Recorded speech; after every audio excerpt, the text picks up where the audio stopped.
off public buildings. I like it.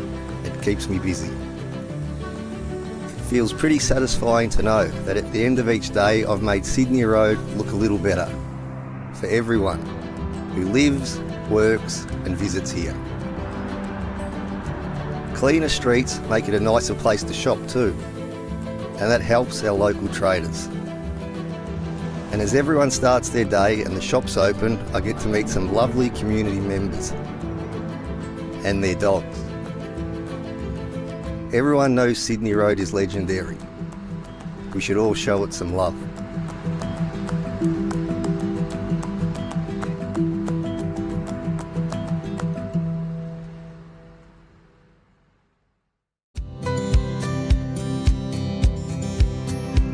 Wheel Sisters came about after some women in Fawkner approached us, wanting to learn to ride bikes and also find other women from their own community to ride with, including women who might ride in hijab or an abaya. One of the things that never gets old when you teach people to ride bikes is the sheer thrill they get when they realise they can do it.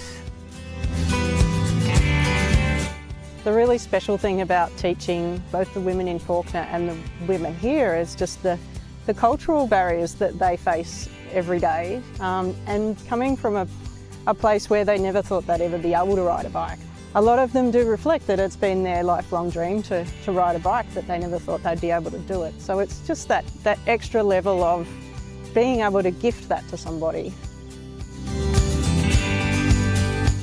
I got really excited when I heard about this program.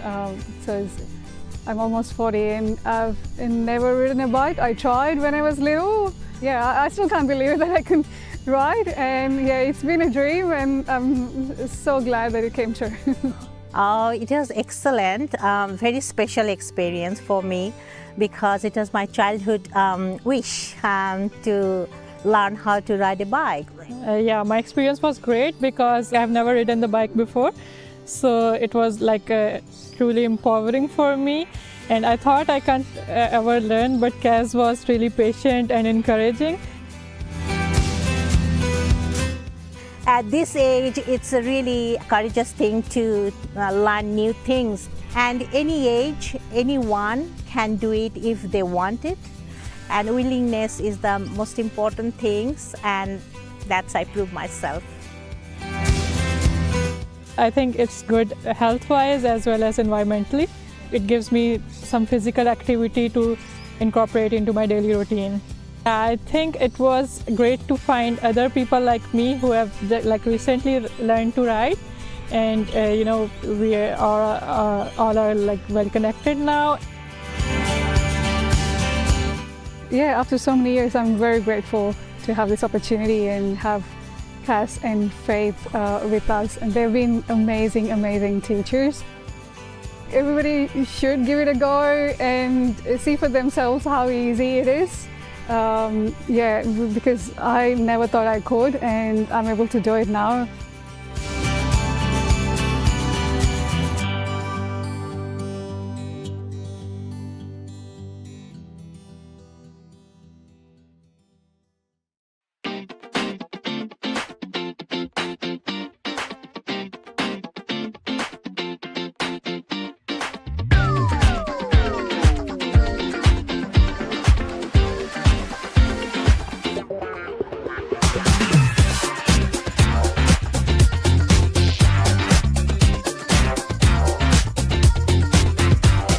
The compost that we receive from Merri-bek Council that's made from the waste from our green bins, the food and organics waste, is a fantastic resource. A lot of carbon, a lot of organic matter that goes to building up the soil here, combined with the compost that we make ourselves. A really brilliant resource for the garden, and it produces fantastic crops, as you can see behind me. Well, obviously it's really important to compost food. If just going into the normal bin, then it's creating all these really bad greenhouse gases and contributing to climate change. But the benefit for community gardens is that we can't generate as much compost on our own, so we need the addition of council compost to help us grow vegetables and renew the soil so we get the best productivity from the garden. Sometimes when we get the compost, there's contaminants in it, like plastics, biodegradable bags. Some of them are not quite suitable for the process that the compost goes through. We have to then sort through the compost and pull them out. Otherwise, they're going to contaminate all our vegetables and the earth that we're trying to re-nourish with the compost. Messages go around on Facebook saying, hey, there's zucchini or cucumbers in the basket at Pentridge and they're gone in, half an hour later. So we just like to share it with the community because that's what it's about.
In Merri-bek, we now have a 4-bin waste service. All households need to separate mixed recycling, glass recycling, food and garden organics, and general rubbish.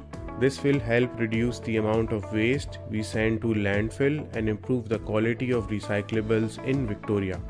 Glass bottles and jars now go in your new glass recycling bin. Lids must be firmly attached. Loose lids go in your general rubbish bin. Steel tins, aluminium cans and foil, paper and cardboard, and plastic bottles and containers go in your mixed recycling bin. Food scraps and garden clippings go in your food and garden organics bin. You can use paper towels to wrap your food waste. Put your glass bottles and jars, food scraps and mixed recycling in the bin loose, not in bags. Plastic bags and other items that can't be reused or recycled go in your general rubbish bin. This includes kitty litter, animal droppings, old textiles and nappies. General rubbish should be bagged or wrapped. Update your recycling knowledge today. Learn what goes in each bin by visiting merri-bek.vic.gov.au/recycling-guide.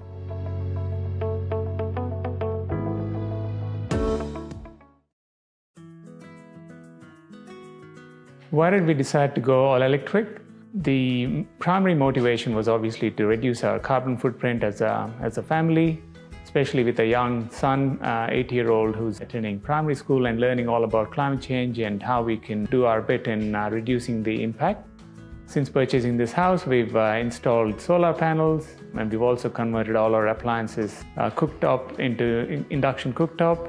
Removing the gas cooktop, we've installed the split systems and also the hot water heat pump. At the moment, we export most of our electricity that we produce on a sunny day, which is not a bad thing because we do get paid for that exporting the electricity. What I would recommend others thinking of going on this journey of making their home all electric is to do it. But you can take it one step at a time, there's no rush, and there's a lot of information out there, and there's a lot of government rebates that you can access as well. There's Merri-bek City Council website, there's Renew, there's also My Efficient Electric Home Facebook page where you can consult and talk to people that are on this journey.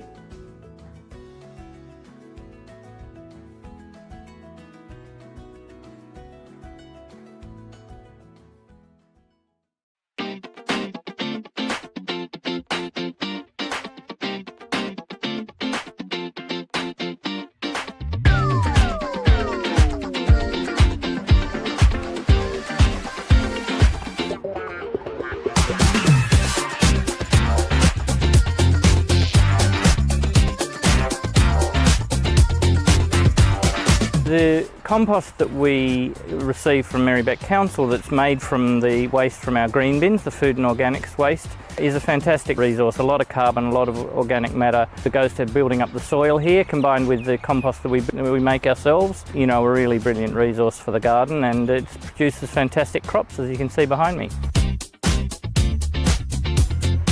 Well, obviously it's really important to compost food. If it's just going into the normal bin, then it's creating all these really bad greenhouse gases and contributing to climate change. But the benefit for community gardens is that we can't generate as much compost on our own, so we need the addition of council compost to help us grow vegetables and renew the soil, so we get the best productivity from the garden. Sometimes when we get the compost, there's contaminants in it, like plastics, biodegradable bags. Some of them are not quite suitable for the process that the compost goes through. We have to then sort through the compost and pull them out, otherwise they're going to contaminate all our vegetables and the earth that we're trying to re-nourish with the compost. Messages go around on Facebook. Councillors and members of the gallery, and to our viewers live streaming tonight's council meeting. My name's Helen Davidson. I'm the Mayor of Merri-bek City Council and a chairperson of tonight's meeting. It's my pleasure to welcome you all. We are meeting on the traditional lands of the Wurundjeri Wurrung people and offer my respects to their elders past, present and emerging, as well as to all First Nations communities who have significantly contributed to the life of this city. This council meeting is being recorded and web streamed live to Council's website and YouTube. This recording will also be available as video on demand. Attendees are advised that they will be recorded during the council meeting. A reminder that as councillors, we will act in accordance with the Councillor Code of Conduct, which supports the principles of leadership and good governance that secures public confidence in the office of councillor. In the event of an emergency or disruption, we may be required to take action to ensure the safety of attendees. For members of the gallery and councillors attending in person, please follow the directions of council staff and security officers.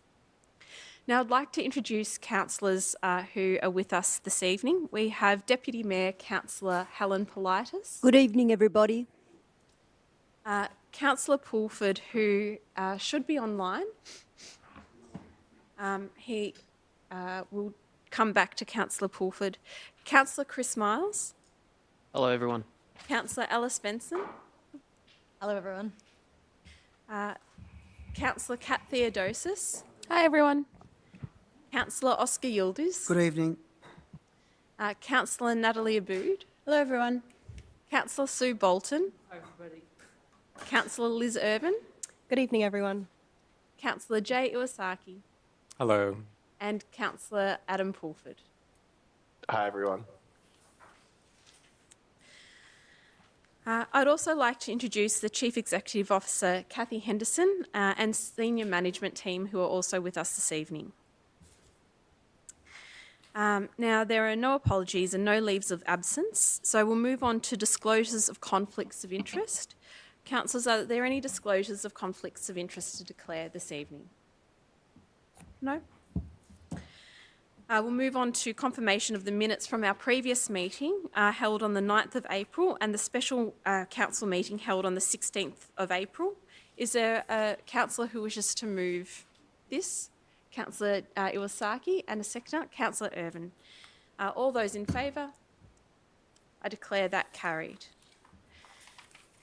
Now we come to the point where we have acknowledgements and other matters. So provision of up to 10 minutes is provided for councillors to acknowledge and recognise achievements of local individuals and organisations and raise matters considered important to council that aren't already listed on the agenda tonight. Councillors, do you have any acknowledgements that you'd like to raise? Councillor Helen Politis and Councillor Alice Benson following. Thank you, Mayor. I'd quickly like to acknowledge the work and effort the Council put in towards Vicky Cleary Day, and that's a day that's held to in memory of Vicky Cleary, who was murdered by her former partner 37 years ago.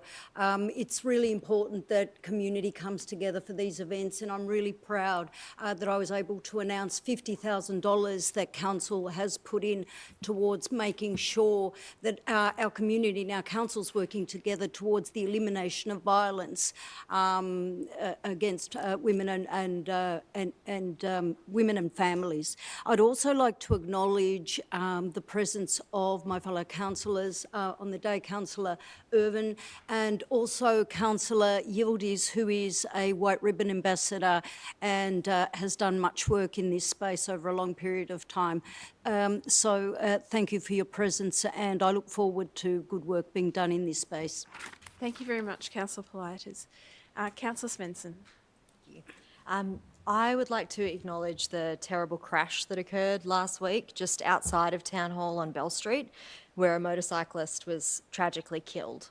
My thoughts are with the friends and family of everybody who is affected by this tragedy. We don't yet know the details of what contributed to the crash, but it does serve as an important reminder of the tireless advocacy from many members of our community calling for safer local streets right here in this Coburg school precinct. We know a lot of people in the area don't feel safe walking and riding on our streets, particularly kids and families attending local schools, childcare centres and maternal child health services. And that's why Council is really continuing to advocate to the state government to take action, with Bell Street being a state-managed road.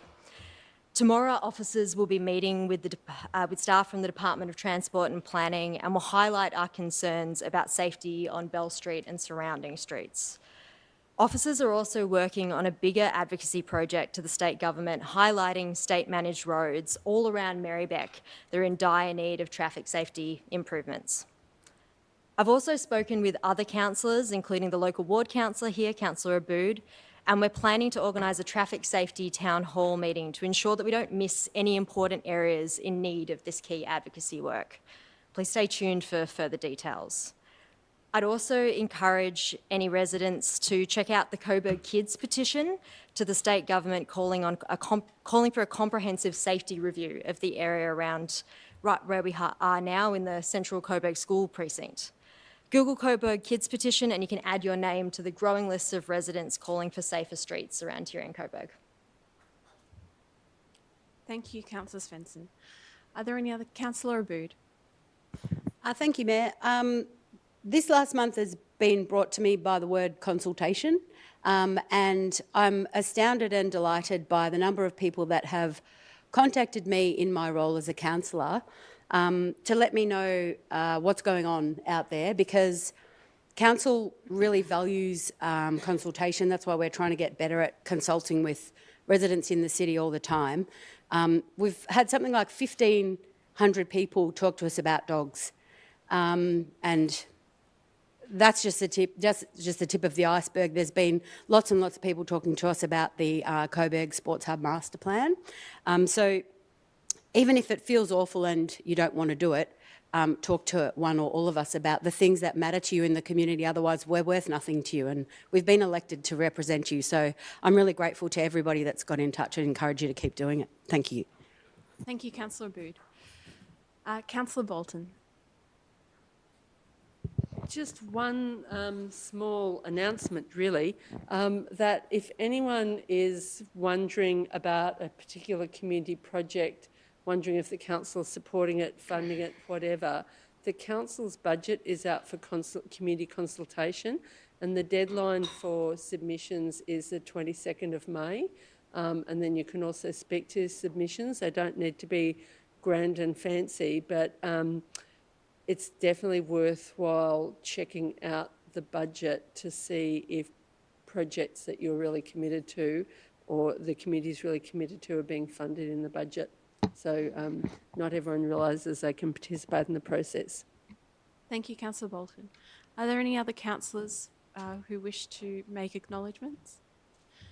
I'll just give a brief one. It's a sad acknowledgement to Councillor Gaetano Greco, who passed away. He had served our neighbouring council, Darebin Council, for 17 years, loved his community greatly and was a huge advocate for many community petitions and was a wonderful voice for the people he represented. So I'm sending my heartfelt condolences to his family and the community that will be grieving his loss. We do have petitions on the agenda tonight, and the first petition on the agenda is install a modal filter in Albert Street, Brunswick. And we have Mike Benson, who is in person tonight. Mike, please come forward to the lectern, and you have up to 2 minutes to address the meeting.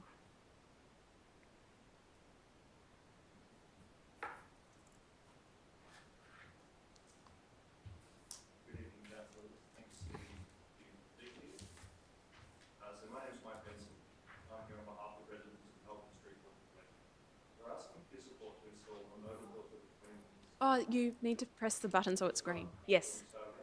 Yes, please. Good evening, councillors. Thanks for the opportunity to speak. Hear me now? I don't believe so.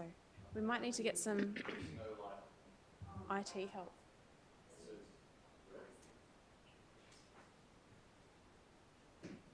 There we go. Great. Can you hear me now? Yes, they've got you. Okay. Sorry. Good evening, councillors. Thanks for the opportunity to speak. My name's Mike Benson. I'm here on behalf of residents of Albert Street, Brunswick West. We're asking for your support to install a modal filter between Pearson and Daly Streets, something that we believe is critical to making our streets safer, calmer and more livable. A modal filter would stop through traffic whilst allowing pedestrian and cycling access. Our section of Albert Street has become a high-speed cut-through. Drivers frequently ignore the 40 km/h limit, overtaking cyclists and endangering pedestrians. The problem is only going to get worse with more than 700 new apartments being built just 200 metres away. A street survey was conducted in 2022 in relation to a speed hump proposal for our street, which ultimately failed due to a lack of community consultation. We've taken a different approach, door knocking and listening. What we've heard from residents is a real concern for our street's traffic, with many expressing how unsafe they feel. The overwhelming message is that speed humps are not the best solution for our neighbourhood, but a modal filter is. We've spoken directly with 66 of the 76 households in our street and have strong community support. As you can see in the petition, 78% of the households we spoke to have signed in favour of this proposal. A modal filter is a proven low-cost solution that would improve safety for kids, families and older residents, preserve Albert Street as a key cycling corridor and open opportunities for green space and community use. Albert Street is currently too fast, too straight and too tempting for drivers to cut through. A filter will change that entirely, keeping drivers on the main arterial roads of Victoria Street and Dawson Street. This proposal directly supports Merri-bek's Streets for People plan and Healthy Streets framework. We urge you to support this proposal, not just to stop dangerous driving, but to build a better street for everyone. Thank you. Thanks very much, Mike. Thank you. Councillors, do I have a mover in relation to the petition? Councillor Svensson, and a seconder, Councillor Bolton. And I'll put that to the vote. All those in favour? I declare that carried. The next petition on the agenda is opposing the proposed dog park development at the end of Dukes Road in Fawkner. And Patrick Ramsey in the gallery. Not here, he's a teacher and swamped with work. Sure. But I'm happy to move that we accept it and maybe just briefly explain what the petition's about. Yes.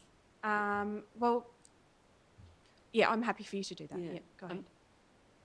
So, I mean, I met some of the petitioners on site in Fawkner at the end of Dukes Road beside the Merri Creek. And some of the petitioners are not opposed to dog parks. There's a great dog park that council built in Moomba Parklands, and there are proposals for other enclosed dog parks along the creek. But Patrick and the other petitioners are opposed to the location of a dog park at the end of Dukes Road because it will be located very close, like really next door to some endangered Indigenous grasslands at that particular location. And a number of people in Fawkner feel that that's not an appropriate location for a dog park, that there'd be better locations, especially as it is very close to Moomba Park. Now, obviously, the petitioner would explain the issues much better than I would, but I just wanted to explain a little bit about what the petition was about because the petitioner couldn't come tonight. Thank you, Councillor Bolton. And I'll happy to move it. Yep. So do we have, if Councillor Bolton is moving the petition, Councillor Abood to second. All those in favour? I declare that carried. At 5.3, we have the petition recognise community voices and protect shared access to Fleming Park. And Lee Lane is online tonight to present the petition. Hello, go ahead.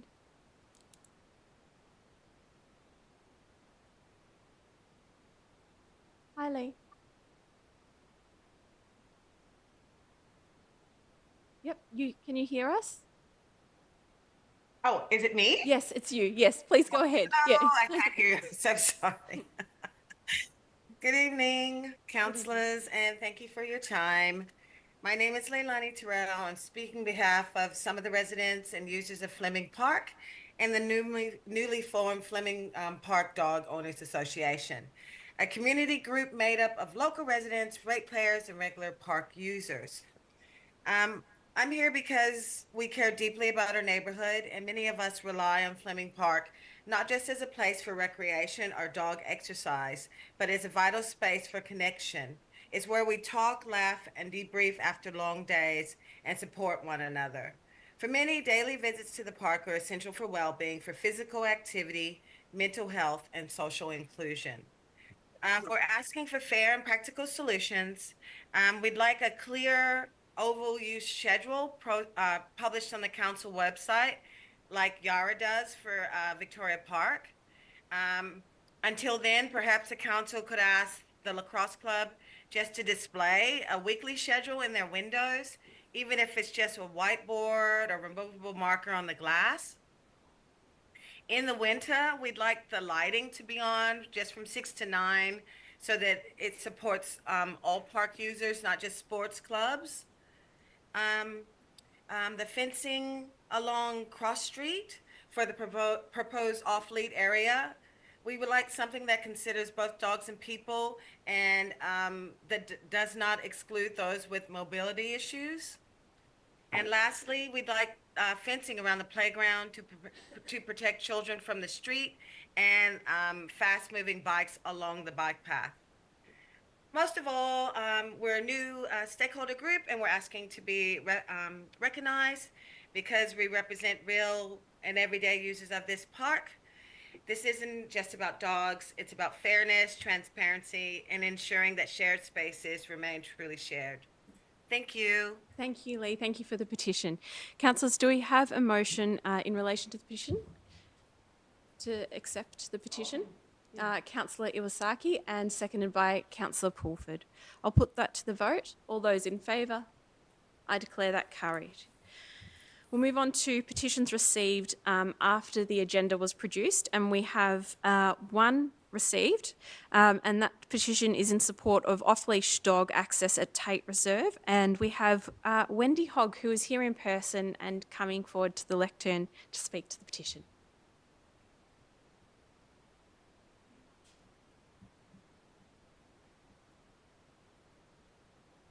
Hi, Wendy. Can you hear me? Yes. Thank you for your time tonight, and we have put around a petition which has attracted a very strong response.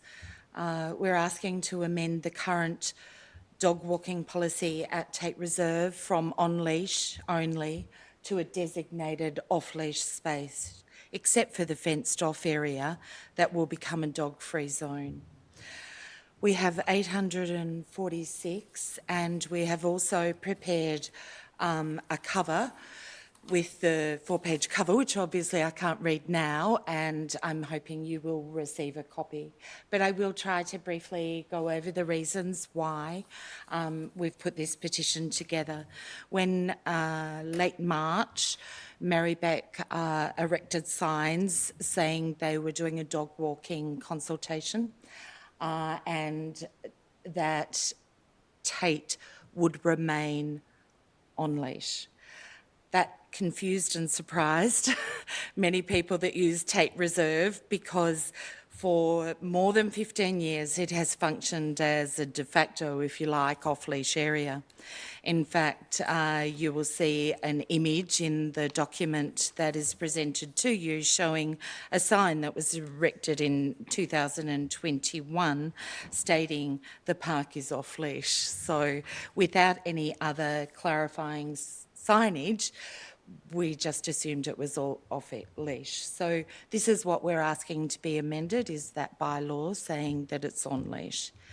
As part of this, we've also, of course, been involved in the consultation, and whilst collecting signatures on our daily walks with our dogs through Tate and Egan Reserve, we've come across many people and encouraged them to feed back to council through the online survey and to attend the face-to-face consultation. We've read the principles ourselves and thought very deeply about how both pet ownership and habitat and other principles in the dog walking program can fit together. Melbourne's population is growing, certainly Merri-bek's is growing, and it will grow with it also with people that own pets. So both the density will grow, the population will grow, and the number of dogs will grow. So as open and free public spaces, we think these are vital, similar to the previous presenter, for community cohesion, for physical activity, for social interaction, both for the people and their animals. We want the well-being of domestic animals to be in our collective urban planning activities. We also acknowledge one of the principles is about accessibility and safety and shared use of green spaces, and that not all community members are comfortable around dogs. We've viewed Wendy, the area I'm just around conscious of us. the time. If you could wind up, please. Oh, yes, sorry. certainly.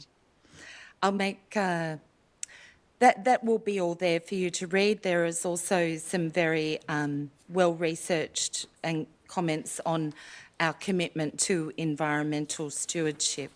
But in summary, Tate Reserve already operates successfully as an off-leash area, and formalising this status under Council's strategy simply reflects reality and supports community well-being, respects responsible ownership, and complements environmental goals. Thank you. Thank you, Wendy. Thanks for the petition. Councillors, is there a councillor who wishes to move the petition? Councillor Aboud, and a seconder? Seconded by Councillor Theodosis. Thank you very much, Wendy. And we'll put that to the vote. All those in favour? I declare that carried. Councillors, are there any petitions that you have received on behalf of residents that can be brought forward to tonight's council meeting? No. If there are none, we'll move on to questions of councillors and community statements. And I'll just outline how this segment will run. The time provided for questions and statements is 30 minutes, and the time can only be extended by another 30 minutes by resolution of council. If we do not have time to answer your question, it will be taken on notice and responded to in writing. Priority will be given to questions and statements that relate to matters that are listed in the agenda. If time allows, questions about items other than those listed in the agenda will be considered. There's a maximum of 2 questions or statements in any combination, which is allowed per person, and questions or statements that relate to a matter listed in the agenda will be dealt with first. If you have a question, if you have registered to ask a question when I invite you or your representative, please state your name and suburb and then ask your question with a preamble or background for up to 3 minutes. If you have registered to make a statement, when I invite you, please state your name and suburb and make your statement without taking longer than 3 minutes. If you have submitted a second question or indicated you have a second statement, it may, at my discretion, be deferred until another person who has submitted a question has asked their first question, or not be asked if time does not permit. A maximum of 3 questions will be heard on any one subject, and then we'll proceed to the next topic. If time allows, we'll then return to the previous topic.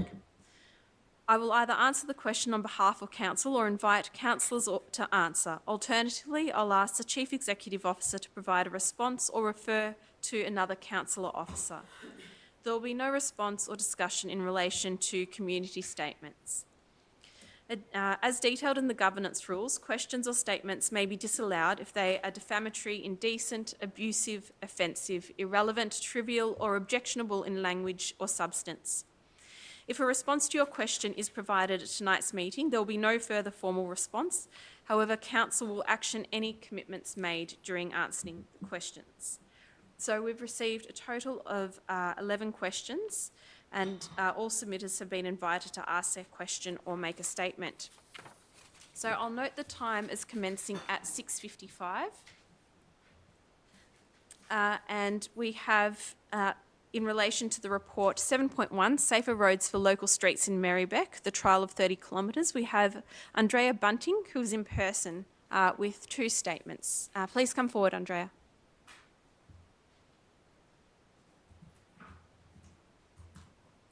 Thank you, Mayor and councillors. Is this working?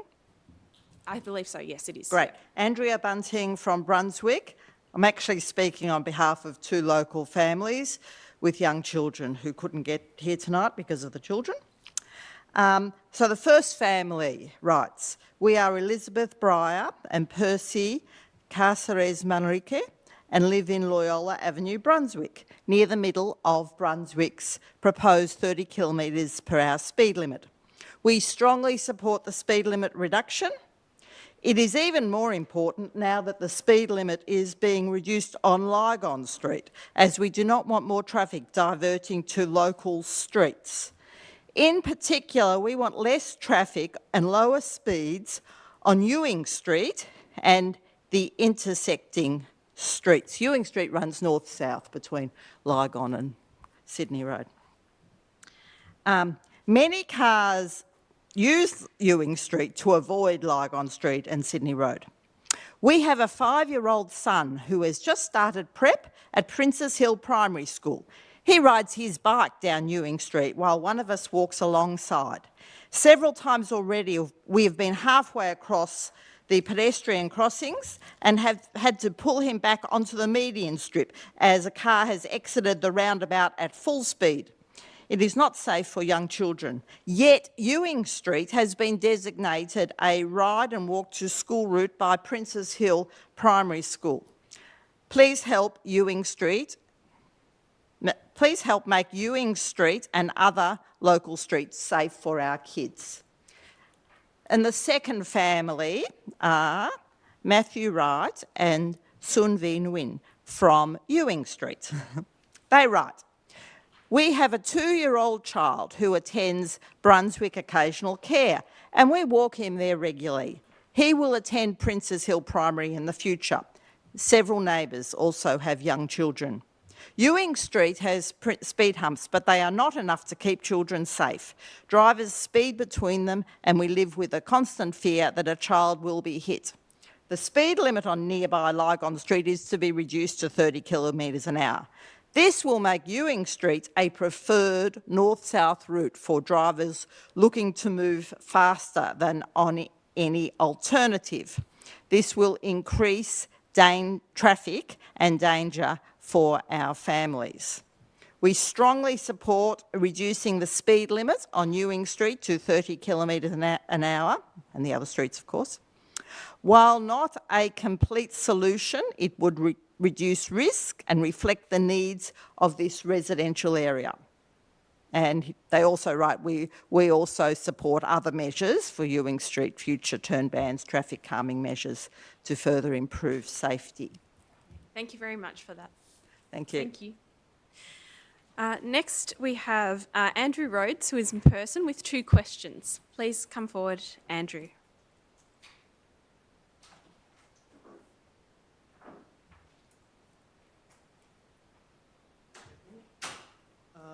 Thank you for the time. Thank you, Councillor Svensson, for your words earlier tonight. I'm representative of Safer Streets Coburg Kids. We strongly support Council's participation in the 30 kilometre an hour trial. We also wish to highlight the urgent need for reduced speed limits in the Coburg Education and Community Precinct around us, particularly along Urquhart Street, Elm Grove and Bell Street, where children travel daily between a bunch of schools, high schools, the split campus, the childcare facility as well, and other services. These streets carry high traffic volumes, lack basic pedestrian safety infrastructure, and have been the site of 16 pedestrian incidents, including 2 fatalities since 2012. As parents, we find it really difficult to cross Bell Street particularly, and even the smaller streets, and holding your child back when the lights are, when the cars are going through red lights. We shouldn't have to accept this as a normal everyday occurrence, yet it happens all the time. We are also submitting, making a submission to Council Streets for People consultation. So thank you for the opportunity to do that. We've drafted a letter, a stakeholder letter to Honourable Gabby Williams MP and Honourable Melissa Horn MP, asking for a comprehensive safety review of this area, including reduced speed limits, safer pedestrian crossings and the like. And we invite the Mayor of Merri-bek to co-sign this letter. Ultimately, I have 2 questions. We acknowledge the complexities of this area, that the senior campus of Coburg Primary School is surrounded by state roads. It's very difficult, and I understand that's probably why it hasn't been extended to the trail east of Sydney Road. But I would Council prioritise Elm Grove and Urquhart Street for inclusion in any future 30km/h speed limit trails? And just quickly, secondly, would Council support our stakeholder letter to the ministers and a co-signature from the Mayor to strengthen our case with DTP and relevant ministers for all of the above? Thanks, Andrew. Well, I'm happy to answer the second question, and the answer is yes. I'd be very happy to support yourself, or potentially write a letter from Merri-bek Council itself to the relevant ministers as well. So we can chat about that, and I know you've sent an email, so I'll be responding to that too. Thank you very much for coming this evening, and I'll refer your second question to Anita, the Thank you, Director Mayor. for Infrastructure. And through you, thank you, Andrew, for your question in relation to including the Coburg Education Precinct in future trials of 30km/h. So, as you have mentioned, our proposed trial includes the section of Coburg that's around Coburg North Primary School, and while the area doesn't include the Coburg Primary or Coburg High School area, students that live within the trial area and travel to Coburg High and the Coburg Primary School sites will benefit from those speed limits as well on their way. Following 12 months of the 30km/h speed limit trial in the areas, the plan is to undertake a review and present the findings to Council to consider. The review will consider retaining 30km/h in those areas, or else, depending on the outcomes of the trial, revert to the previous speed limit. As part of the report, if the trial is deemed successful, we will also consider future areas that might benefit from 30km/h speed limits. Okay, thank you. Thanks, Andrew. We now have Luke Poland in person with one question. Councillor Abood, did you have a question? Do you mind if I make a comment in response to the question? Is that allowed? I think if it's very quick, yes, please. Yeah, go ahead. Look, I just wanted to respond by saying that the Council has a long history of supporting community advocacy about these kinds of traffic-related issues, and Councillor Svensson sort of flagged the idea of some of us, whoever's interested, meeting with community stakeholders who are running these small community groups that already exist with a view to a bigger advocacy piece that the Council's putting together for later on. So absolutely you have our support, and that's how it has been and was in the previous term of Council, and that will continue. Yeah, thank you, Councillor Abood. Andrew Rhodes, please come forward, Andrew. Oh, no, sorry, Luke Poland, sorry. We've just heard from Andrew. Hi, Luke. Good evening. Thank you, Mayor, Deputy Mayor and councillors. I'm Luke and I live near Union Square. I want to applaud the Council's initiative to roll out a trial of 30-kilometre speed limits in parts of Coburg, Brunswick and Brunswick East. I expect many people in this room have seen firsthand the impact of road trauma on a friend or on a family member at some point in your life, and perhaps some of you have been even unlucky enough to experience it yourself. Crashes that cause serious injury have major impacts on people's lives. They reduce their mobility, they create new and lasting health challenges, they set back careers, and in many cases, they permanently change people's future opportunities. Road trauma is the leading cause of death for children. The report estimates that 30 kilometre an hour trial will reduce the number of deaths and serious injuries by approximately 6.5 people in each and every year that it's in place. So that's at least 6 people that are spared every single year from having to go through the challenge of recovering from a serious injury as a result of road trauma. So I've done some quick maths on this. Based on the number of people sitting at this table, in about 2 years, this is what that number of people looks like. And based on the number of people who are here with us in the chamber and have joined us from the community tonight, that's the number of people in less than 10 years. It also spares the family and friends who surround these people. These are the people who inevitably worry about the consequences, the people who inevitably also feel the consequences when worrying about and caring for their parents, their children, their siblings, their grandparents, their friends and their colleagues. The road toll is real and every single number is an actual person in our community. I live outside the trial area and feel somewhat disheartened that West Brunswick was not selected to be in the trial. We have a disproportionately high traffic trauma in our area, mostly due to rat running and the higher speed limits that we still have on Melville Street. Safer streets for people to move on are urgently needed, and every single year that we wait means more people who will have their lives changed forever by road trauma. So my question is, if the trial is found to be successful, when will the Council consider expanding it to other areas to support the rest of the community? Thank you, Luke. I'll hand over to the Director of Infrastructure to answer that. Thank you, Mayor. Luke, thanks for your question. In part, I addressed it with the previous person asking a question in that we will do the trial for 12 months and then we'll assess and make other recommendations. I did want to comment on Brunswick West in particular. So the areas north of Dawson Street were only recently part of the 40 kilometre per hour speed limit reduction initiative and rolled out. And in the trial areas, when we were selecting them, we avoided recommending areas that had recently had a change, and so we didn't recommend the West Brunswick area in part for that reason. Thank you very much.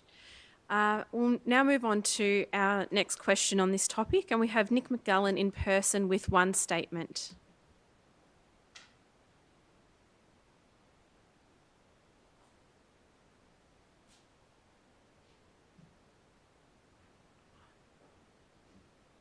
Thank you, Mayor and Councillors. My name's Nick McClellan. I'm speaking on behalf of the Brunswick Residents Network. Like all the previous speakers, we welcome the proposal for the 2 trials in Brunswick and Coburg, around 30k. But I want to push it a bit further. I want all councillors to vote for it in a unanimous vote to send a signal, both to the community and to council staff, that this is a priority. You know, when Brunswick Residents Network was formed in 2010, we started a campaign to reduce the residential streets in Brunswick from 50 to 40. Because Lygon Street and Sydney Road were 40 and the residential streets had a faster speed limit. And we were told it would never happen. Well, we were wrong, and after 4 years we got it for a few streets, but it's taken a decade to roll out across the municipality where everyone has 40k. So a unanimous vote on this tonight would send a signal that this has to be for all areas. And I think it's really important because the MITS, the Moreland Integrated Transport Strategy in 2019, proposed that there be 3 trials. And nothing happened. Nothing has happened for 6 years to set those trials in place. I know council staff have been working on it. There are complexities and things like that. But how many years do we have to wait before this is rolled out across the municipality? The report tonight summarises the science about safety and the lack of significant impact on travel times in quiet residential streets. You know, this is not going to slow people getting from where they need to go. And I'm happy to send councillors a lot more information if you have any doubts about that. But we really endorse this initiative, and we think it's really important that Northern Ward councillors vote for it as well, not just Coburg and Brunswick, and start lobbying for trials in their areas, because traffic moves differently in Glenroy and Fawkner and other parts of the municipality. That's why there's a need for more trials rather than less, because traffic movements in Brunswick may not be replicated in other parts of the municipality. And it was going to take 6 years before anyone gets round to doing it. And with all respect to staff, you know, we fought in 2010 to get 40K, and here we are, more than a decade later, where it's happened. We should be moving on this much faster, and I'd urge you all to vote in favour of this tonight. Thank you. Thank you, Nick. The next report where there is a question is in relation to the general amendment for our local laws, and we have Peter Jeffs, who is online with 2 questions. Peter? Yeah, here. Hi. Sorry about that. That's okay. Please go ahead.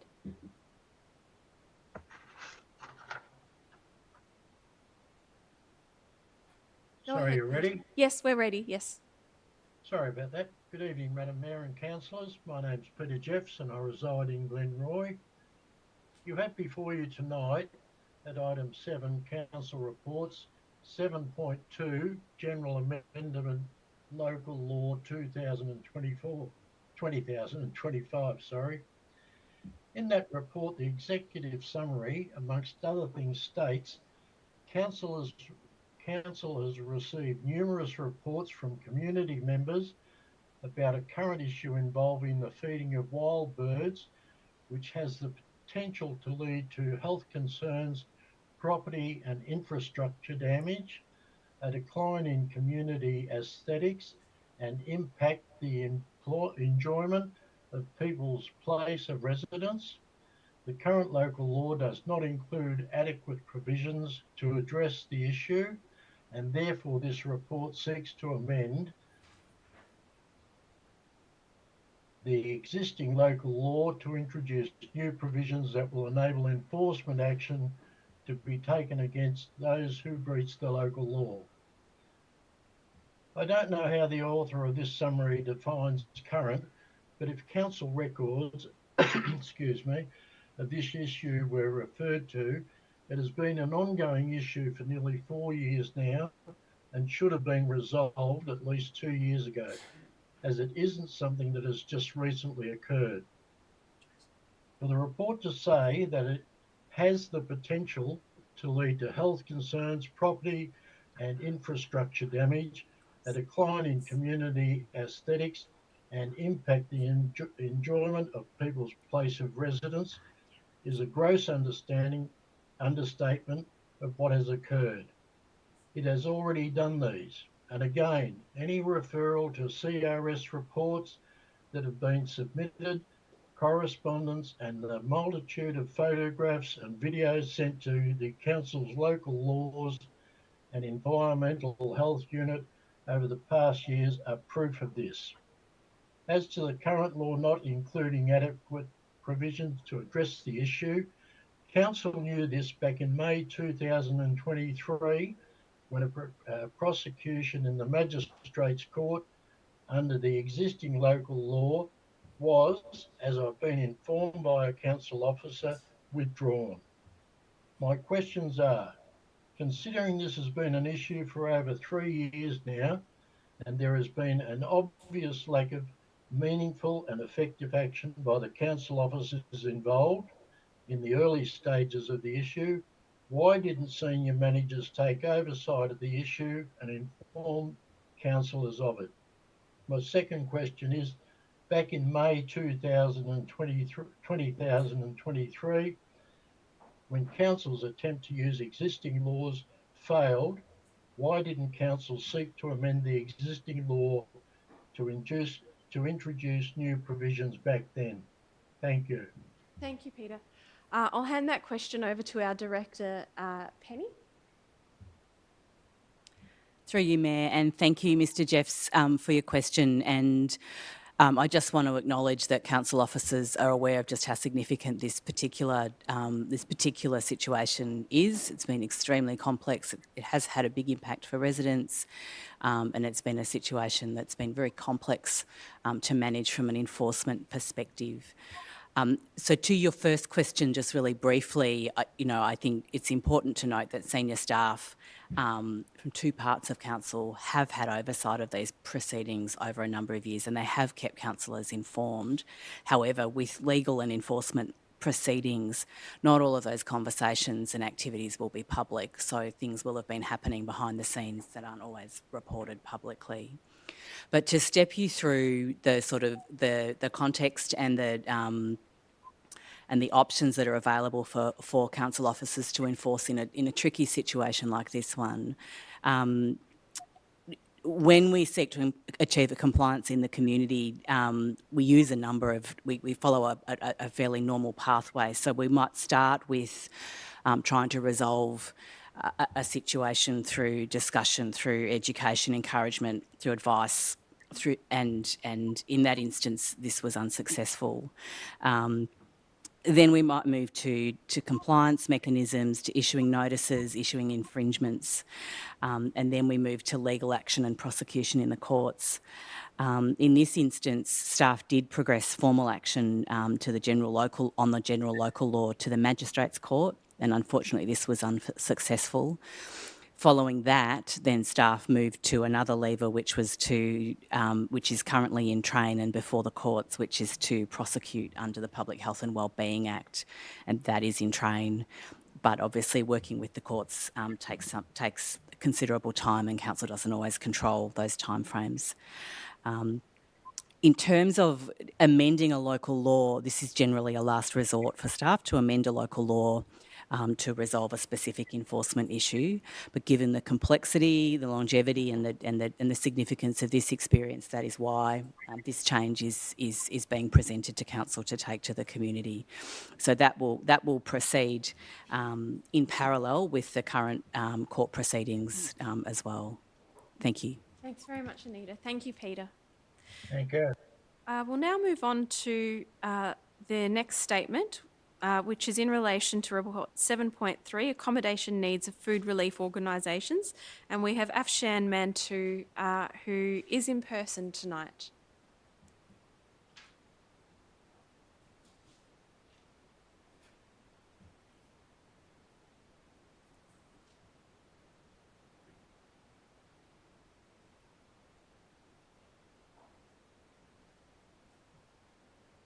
Hi, Afshan. Hi. Good evening, Mayor, and good evening, councillors. I'd like to begin by paying my respects to the Wurundjeri people of the Kulin Nation, the traditional owners, the custodian of the land, which we gather here today. I pay my respects to the elders, past, present, and emerging. The question was, Muslim Women Council requested Merri-bek Council to provide a space for our grassroots work, including food relief, and also to establish a financial, sustainable social enterprise cafe.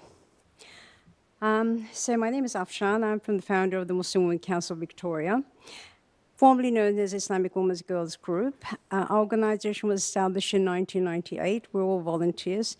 It's proudly run by a group of educated, working Muslim women who are committed to making a meaningful contribution to our wider community. We operate from our own premises as a non-profit organisation, working tirelessly to overcome the many challenges faced by Muslim women, challenges that come with a living, working, integrating into a broader Australian society. Our aim is to empower women in a way that honours their culture and religious heritage, while also enriching the wider Australian community. Our work in Merri-bek. We've run English classes at the Faulkner Library, and it's in collaboration with the Melbourne Polytechnical College. And we have another event, One Coffee, One Chat, which is a monthly initiative held at Uniting Church in Brunswick. This event aims to break down misconceptions about Islam, combats Islamophobia, and through open, honest dialogue. We run sewing classes at John Faulkner School at the moment, which is on hold due to renovations. A water safety program with Life Saving Victoria to educate about the water safety and protect our community. So we played a role also. We had a settlement of Palestinian refugees. We provided them household goods, food, and delivering English classes in Broadmeadows and Werribee. Through our advocacy, Melbourne Polytechnical was able to offer free, fully funded courses to main participants, so it was a major milestone for us. In 2003, we were fortunate enough to receive a settlement grant to help the new Afghan refugees to settle them in.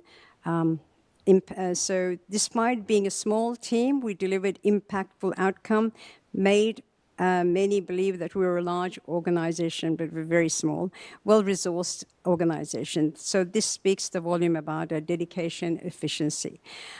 So since COVID, everything changed for us. We started food relief, and Merri-bek Council was kind enough to offer this was the kitchen here in Bell Street, the Coburg Town Hall. So we cooked 300 meals and 250 grocery packs every week. And this was delivered to the homeless, individuals, international students, and families who are finding difficult in crisis. So to this day, we continue to provide food relief. We have about 140 families registered with us, and every week we usually get about 2 or 3 families. When I say about family, that consists of 9 children or 12 children. I'm just conscious of the time. If you could wind up. Okay, I just would like to sort of, would like to invite all the councillors and the mayor to see what kind of work we do, a small organisation like us, what kind of work we do, and we'd really be happy if you could help us to, provide a space for us for the Social Enterprise Cafe. Thanks, Afshan. Councillor Yildiz. I've had the pleasure of attending some of your events. I really do acknowledge your hard work. Thank you. It's not about personalities, but this place without you wouldn't operate. So I just want to acknowledge the work you've been doing for a long time. I'm well aware of it. You and I have spoken in the past, so I just want to thank you, and you know that my support's always going to be unwavering. Thank you, Councillor Yildiz. We'll now move on and we'll return to a question in relation... Mayor, Afshan asked a question at the beginning. I mean, I guess it will be partly answered by the report that's coming up soon, but she asked a question about this, access to space or council helping. But the question will probably be answered by the report. It's the question of the report, so that will be discussed during the council debate. Thank you, Afshan. We'll now we'll return to a question on safer speeds for local streets in Merri-bek, and Jason Clark has provided a question and is in person. Statement, sorry. Jason, please come forward.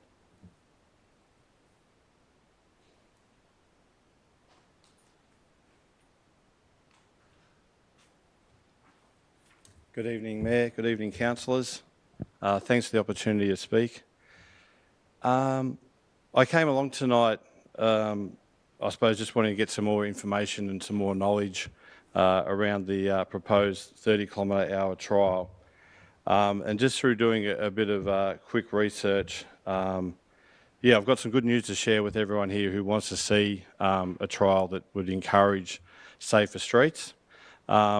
But I feel tonight that I'm here representing the Merri-bek community who are not part of the small groups that have already been spoken tonight. The traffic activists, the activists that want to see bikes going quicker than cars on our roads. I'm not sure how that's safe. The vast majority of residents in Merri-bek, the wider community, have no problems with safer streets around our local primary schools. However, despite the activism people have already undertaken here, the good news is they've actually already achieved their goals of having safer streets. So in fact, a quick Google search shows that since 2020, when a lot of the streets have become 40 kilometres per hour. There's just been 29 pedestrian incidents with cars over the last 5.5 years, sorry. Most of these crashes, though, have occurred on roads run by the Department of Transport and Planning, Bell Street, Sydney Road, Lygon Street, all those types of things. In fact, only 2 pedestrian crashes or casualties since 2020 have occurred not on the arterial roads. So if we're talking about safer streets, I'd say 2 incidents since 2020, 4.5 years, means that we've got a pretty low incident rate already on our roads, thanks to 40-kilometre-hour zones. And I'd like to see a lot more transparency from Council in this debate around exactly what are the traffic incidences that have occurred and what led to them, given there's only 2 of them, over the last 4.5 years in 40-kilometre areas. And I'd also like the Council to undertake tonight after the trial, when the 30-kilometre zone trial finishes in 12 months, not to excessively extend the 30-kilometre-per-hour trial, because I ran in the election last year and I didn't see anyone here who's proposing this 30-kilometre-hour trial mention it in their election paraphernalia, in their advertising. No one was saying, we demand 30-kilometre-hour streets for Merri-bek. So I think that should all be considered when, in 12 months' time, the trial is completed, that the community has not been asked to engage in supporting 30-kilometre-hour streets. Thank you, Jason. Thanks for your time. Thanks. I will move on to questions that are not in the agenda. And we do need an extension of time. Councillor Abood to move, Councillor Yildiz to second. All those in favour? I declare that carried. Verity Campbell, who is in person and wishes to ask a question in relation to dog walking in Merri-bek and Merri Creek flora and fauna. Hello. Thank you, Mayor, councillors and officers for the opportunity to ask this question. I'm Verity Campbell, co-convener of a new volunteer habitat restoration group in East Coburg. We work in Egan and Tate Reserves by the Merri Creek. We are a subgroup of Friends of Merri Creek who for 45 years, with Merri-bek Council, Merri Creek Management Committee and others, have transformed Merri Creek from a denuded, degraded waterway into what it is today. Because of this immense collaborative effort, Merri Creek is home to an increasing number of birds, insects and even swamp wallabies. Our community Facebook groups light up with joy every time one is seen. But we cannot take our beautiful environment for granted. We know that dog registrations in Merri-bek have tripled in the last 6 years, with this figure likely to increase. Everyone who visits Tate Reserve can see the impact off-leash dogs are having on flora and fauna. From degradation from off-leash dogs entering the water to swim, to enlarging swathes of bare dirt due to off-leash dogs trampling the landscape, to off-leash dog attacks on baby magpies. This beautiful habitat reserve we all love is on the downhill slide. Leash laws protect sensitive wildlife and ecosystems. Leash laws protect fellow pets. Leashing your dog is kind to those who might be afraid. In this part of Merri-bek, there are 14 significant areas for exercising dogs. 10 of them are already designated off-leash. That means 71% of our precious open space is already prioritised for off-lead dogs and managing the damage they bring to bear. I'm a dog owner. I don't like to think that my beloved shaggy Lottie has an environmental impact locally or more broadly. That she scares birds from nesting and ground feeding, that her scuffing after pooing and playing damages plants trying to make it in the world, and that her swims, she's a waterhound after all, pollute our waterways. But this is an uncomfortable truth. The reality is there is no space left for flora and fauna in Merri-bek other than the creek lines. My question is, during the next stage of the dog walking Merri-bek consultation, how will Council measure the incredible value of the flora and fauna of Merri Creek to ensure that the decisions we make today are equitable, listening to all community voices and habitat need, and respond to the climate and biodiversity crises we face as a community. Thank you. Thank you, Verity. I'll hand your question over to Anita. Thank you, Mayor. Verity, thank you for your question and for all the work that you've done through the various groups in volunteering for habitat restoration. Council acknowledges and really deeply values the decades-long collaboration between community volunteers, the Merri Creek Management Committee and Council that has led to the restoration and care of the Merri Creek and its parklands. And this includes ongoing efforts at Egan and Tate Reserves and elsewhere across the municipality. Council shares your commitment to protecting the unique environmental assets of the Merri Creek corridor, and they provide vital habitat and biodiversity, as well as passive recreation opportunities for the community. We do recognise the growing pressures on our open spaces, including the significant increase in dog ownership in recent years and the corresponding use of our parks and reserves by dog walkers.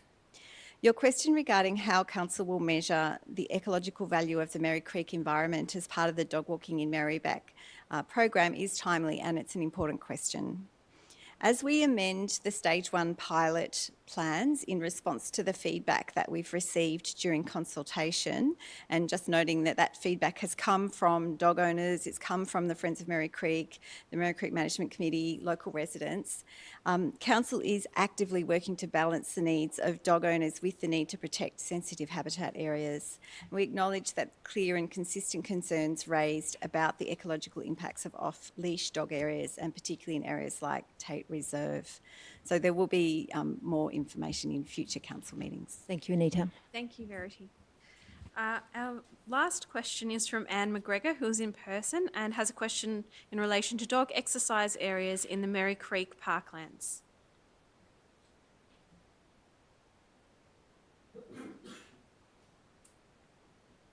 Good evening, Mayor and councillors and officers. Thank you for this opportunity to speak to you. Council and its predecessors have been long-term supporters of the widely shared vision for ecological protection and restoration of the Merri Creek corridor, as we've already heard.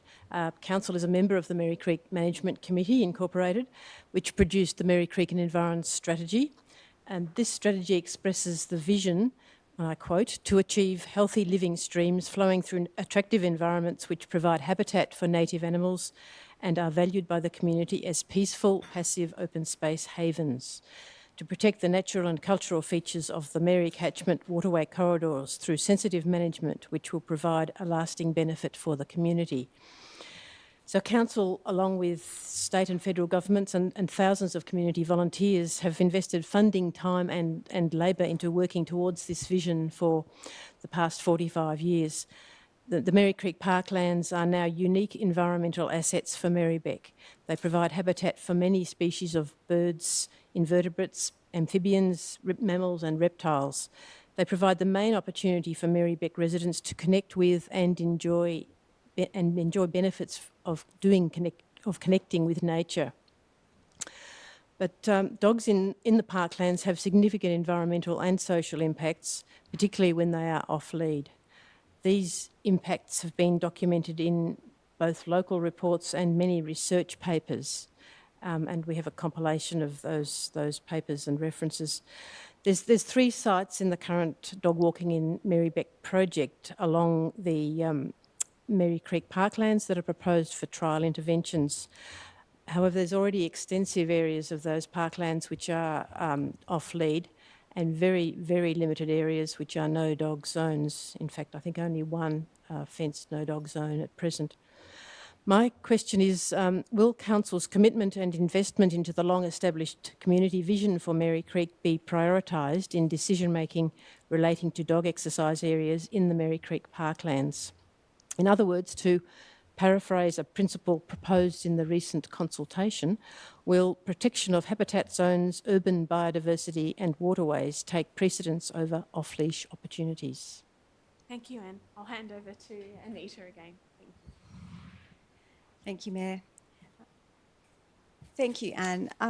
One of the main drivers of including those areas along the Merri Creek in dog walking in Merri-bek consultation has been to make sure that we understand what things the community is valuing and how to make decisions about appropriate dog walking arrangements in that corridor.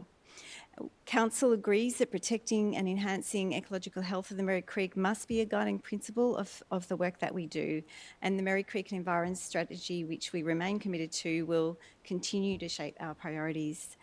Decisions about dog exercise areas do need to take into account both social use and environmental protection, and these creek-adjacent reserves are a really important example of that.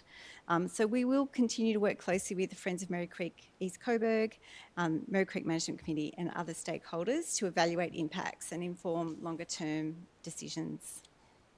Thank you. Thank you. We'll now move on to council reports tonight. We have safer speeds for local streets in Merri-bek. This is the trial for 30 kilometres. Is there a councillor? Councillor Boot is on her feet to move this motion.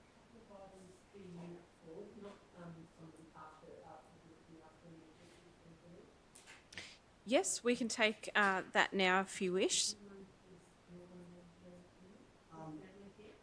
I'm just conscious of the fact that Joe's family won't turn up till about 8 o'clock. But I think we do have a lot to get through, Councillor Bolton. Perhaps if we...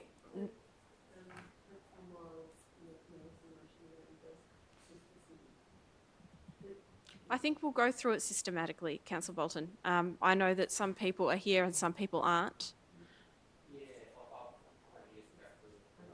Okay, thank you. Councillor Abood is on her feet. Is there a seconder in relation to the safer speeds? Councillor Politis? Thank you, Councillor Politis. And yeah, I do rise to put the officer recommendation at 7.1, which is on the screen there, and I am happy to read it. Approves officers submitting a grant application to the state government to approve and cover all costs associated with a 30 kph speed limit trial on local roads in select areas of Coburg, Brunswick and Brunswick East outlined in figures 3 and 4 of this report. Endorses council officers to undertake community engagement for residents, school, businesses and key stakeholders regarding the trial within the proposed trial areas, and then receives, point 3, receives a report on the evaluation of the 30 kph speed limit trial areas following a 12-month evaluation of the trial. I'm moving to put this motion because I am one of those people that were mentioned who has had a sister who's had a hideous car accident that took literally years and years for her to recover from. She wasn't driving, but she couldn't sit down at a family dinner for years, literally years, without having to get up and deal with the fact that her pelvis had been smashed to pieces. So I guess this is slightly personal for me, but also I do have kids who, for the last about 13 years, have commuted to school on their own, on bikes or walking, and now on the tram. And I think that it's quite important that we consider that it's a trial, so that means people from the community, including you, Jason, will be consulted, and I encourage you to get involved in the consultation. You know, town hall meetings are not only for advocacy groups who want trials, they're also for other people to put their perspective if they don't want trials and they want to continue to drive at 40 or higher speeds or whatever that looks like. We have an ongoing problem where we need to make sure that we continue to share spaces together. The Streets for People plan talks to this, and the speed limit trials talk to this.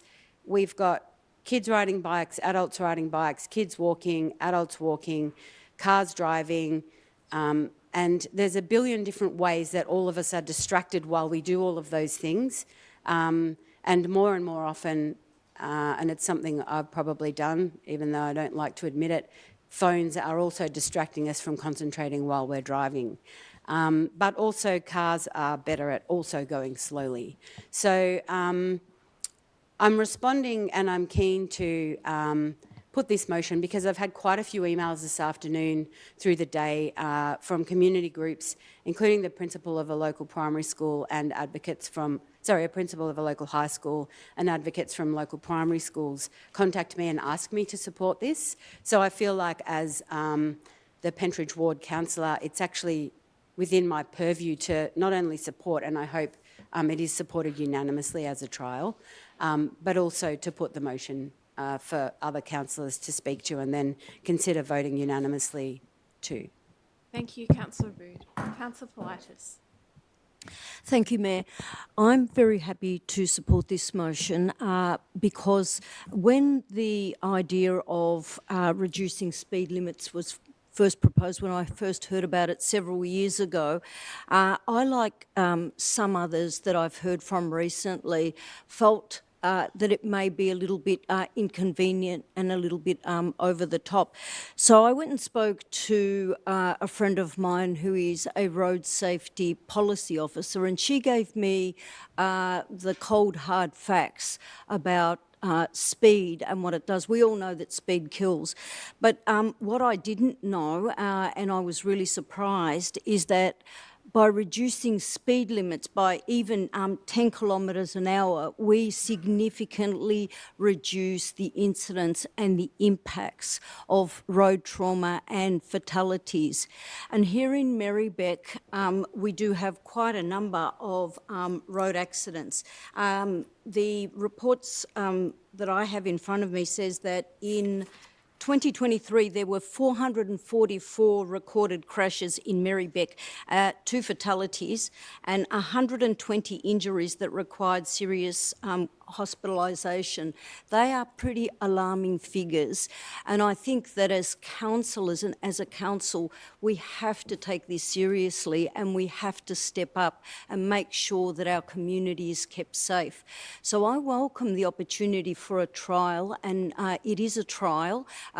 We'll see, we'll measure the impact of it. I know that in Yarra Council, they've experienced a significant reduction in road accidents and trauma as a consequence of reducing the speed. So I think that we owe it to the community. I think we need to put aside our inconvenience and put the safety of our residents, our pedestrians and the entire community first. And I'll just finish off by saying the other surprising thing was the research has shown that actually reducing the speed doesn't actually create longer road trips. It might feel that way, but it's actually not the case. So I'm happy to support this motion. Thanks very much, Councillor Politis. Councillor Iwasaki. Thank you, everyone who's spoken so far. Yes, I'm going to echo those things in support because as someone who's been hit by a car in Brunswick, twice on my bicycle, it's much safer when I'm getting hit by a car that's driving less than 30 kilometers an hour. That's just my personal experience.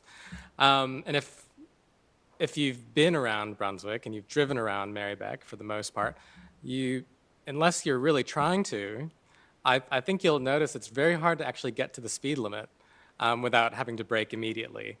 When I drive, I'm driving 35 and a 40 because there's cars in front, or there's going to be people turning, or there's going to be a red light in 50 meters. And I think as Deputy Mayor Politis has referred to, it doesn't actually slow you down very much in the net scheme of things. And I think that as a community, we should all be prepared to sacrifice maybe 30 seconds or a minute for our trips to save lives. I think that's really important, and the data strongly supports that. Also, I never reported those 2 incidents, so there's a lot of incidents that just go unreported. Thank you, Councillor Iwasaki. Councillor Yildiz. Look, I've already spoken to the director. If this motion had been split into 2 and we were able to vote on the 30-kilometre speed limit at schools, kindergartens and preschools, I would have supported this motion, the first part of it.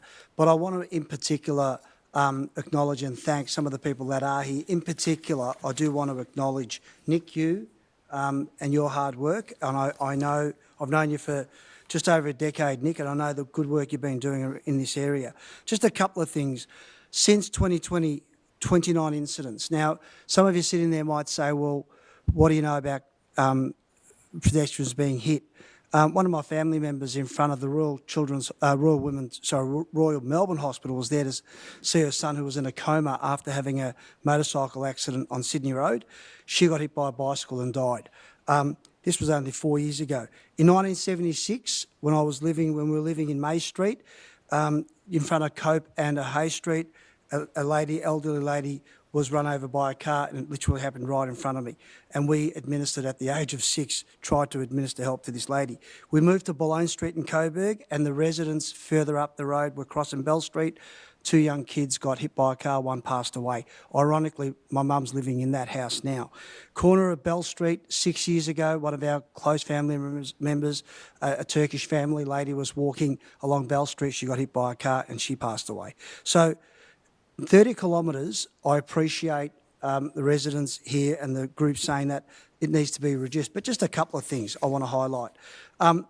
We've already got our streets at 40 kilometres, and what I'm afraid of is this might set a precedent. And cars' speedometers are actually set 4 kilometres under the speed limit, which realistically cars will be doing 26 in a 30 kilometre zone. But Vic roads aren't encouraging this. Victoria Police have concerns over being able to, in fact, enforce this. RACV is blanketly opposed against this. Merri-bek we've already got the 40 kilometres, as I mentioned, but more importantly, residents are already frustrated by the 40 kilometre rollout. All this is going to do is frustrate them even more. Introducing 30 kilometres in areas while nearby streets remain at 50 and 40 creates inconsistency. No doubt on the Vic roads, maybe we need to consider reducing the speed limits there, but on our suburban streets, I disagree with. Lower speeds can reduce road efficiency. 30 kilometre speed zones may negatively impact on some businesses, on couriers, on Uber drivers and so forth. But the evidence is quite mixed. Globally, the UK and New Zealand have reported that 30 kilometre zones without strict enforcement have limited impact on actual travel speeds and crash rates. Residents value travel efficiency too. Councillor Politis mentioned that earlier, but I disagree with that. So in terms of reducing the speed limit at schools, no issue. At kindergartens and preschools, no issue. But blanketly across those 3 suburbs, I disagree with. And for those that support it, utmost respect for you, but I think those that don't support it also should be given the same level of respect for their differing opinions. I'll just get you to wind up. Thank you. Councillor Bolton. I want to speak in support of the trial, because this is a trial. It's not a final decision about, all of Merri-bek shifting to 30 kilometre an hour speed limit. I do personally think there are some roads that are more suitable than others, but and especially there are a lot of congested local streets where it actually is really important that they actually do become 30 kilometres an hour. Although I can think of one street in Glenroy where it's there's a 50 kilometre an hour speed limit, but very few people actually go at 50. They go further higher. But I think the statistics that were read out earlier by one of the residents do and the official figures in the report do underestimate by a large amount the number of accidents that do happen, because the accidents that are reported and included in the stats are only accidents where people have been taken away by ambulance to a hospital. Now, it is possible for residents who've had an accident to contact council to get it registered in council, but the reality is most residents don't know that. It's not obvious that you can do that on the council on the council website. And so a lot of people do have accidents where, or maybe they might feel fine immediately after the accident, but the injury might, especially things like whiplash and so forth, they come later, sometimes days later, hairline fractures and all the rest of it. And so sometimes people are having serious injuries, and also little kids are very low, often lower shorter than the bonnets of cars. So I think this is a worthwhile thing to do. It's a trial of 2 areas. And probably, I imagine the council has picked these areas out because the traffic department judges there'll be more community acceptance and support for the trial in these 2 particular areas. And I think it's a trial. We'll see if it works or not at the end of the trial. We'll find out what people think. Because everyone with all different opinions will be experiencing the trial and will no doubt give their feedback. So I think it's worth us having a go, and there might be some areas where it might not work or certain streets where it might not work, but I think we'll find that out through the trial. And I mean, I don't think speed limit by itself, because you do have to have compliance with the speed limit, otherwise, people will get run down. But it's worth a go and see how it goes. And these are 2 worthwhile trial areas, in my opinion. Thank you, Councillor Bolton. Councillor Irvin. Thank you, Mayor. When I was a kid, the streets in my neighbourhood were safe enough for me and a gaggle of local children to roam around freely on bikes or on foot. I had friends at the age of 10 who ran successful dog walking businesses because our streets were considered safe enough for them to walk around independently. All of us here over a certain age have fond memories of our local streets being important community spaces, vital for practicing wheelies, showing off spokey dokes, playing street cricket, all while discovering that first feeling of independence. Drivers on our street knew us. They were our neighbours and our friends. A passing car was accompanied by cries of car as we moved to the side, and the driver would have been part of the network of adults keeping a watchful eye out for us. But in the intervening decades, our streets have changed. Now drivers are directed down our local streets by sat-nav to save a couple of minutes. This changes the dynamic of our streets completely. Now they are thoroughfares used to get from A to B faster and faster. This means children have lost access to a vital part of our public realm. And this is public space that has been taken away from them. As a result, we're complaining about children spending time indoors and on screens instead of working to make our public realm safer for them again. Rates of walking and riding to school have dropped dramatically because of a vicious cycle of parents needing to drive their children because they don't consider the street safe enough. This leads to more cars on the road, making it less safe for everyone.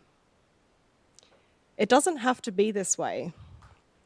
Safer speed zones, like ones proposed tonight, have been implemented from Fitzroy to Fremantle, from Mildura to Manly, Warrnambool to Wollongong. And once safer speeds are implemented, people love it. They love being able to use their streets for walking, riding, and socialising in an environment that lets us get to know our neighbours again. I'm excited to support these trials for safer speeds in Brunswick and Coburg. I want to thank the Transport team for their work in putting this together, and I hope that other councillors respond to the evidence for safer speed limits and also support these trials. Thank you. Thank you, Councillor Irvin. Councillor Miles. I think a lot of people have touched on the points that I was going to raise, so I'll be quite short. I still am sitting on the fence, and that's why I think a trial is important. I mean, this is not going out everywhere all of a sudden, unreversible. It's a year's trial. We'll see how it plays out. I mean, me personally, I've said this publicly, and I'm saying it publicly now. My thing is that I would love to see my state colleagues push harder on anti-hooning legislation, because the way in which I see people drive, I think the speeding that goes on, especially the norther of the Merri-bek that you go, is just really scary. And I've spent today talking to a principal about worrying about these students getting killed by someone driving completely recklessly. And I know that's not what we're talking about today, but I think it does put into perspective. We're trialling this. If it does work, it doesn't work. And one of the speakers before made a point, a sort of resonated with me is that it might work. I mean, Glenroy and Brunswick are very different places. So we've really got to see how it works. And we might get to the stage where we say, okay, this does work in certain suburbs, does work in certain places, but that's the point of the trial. We need to trial it, see how it works. The community gives us feedback, and we go from there. So with that said, I'll be supporting this tonight. Thank you, Councillor Miles. Are there any further speakers in relation to this report? In that case, I'll put it to the vote. All those in favour? I declare that carried. All those against? Councillor Yildiz. Sorry. Can we get a division on that? Thank you. Councillor Yildiz, can you stay for the division? Yep. So I'll do that again. All those in favour?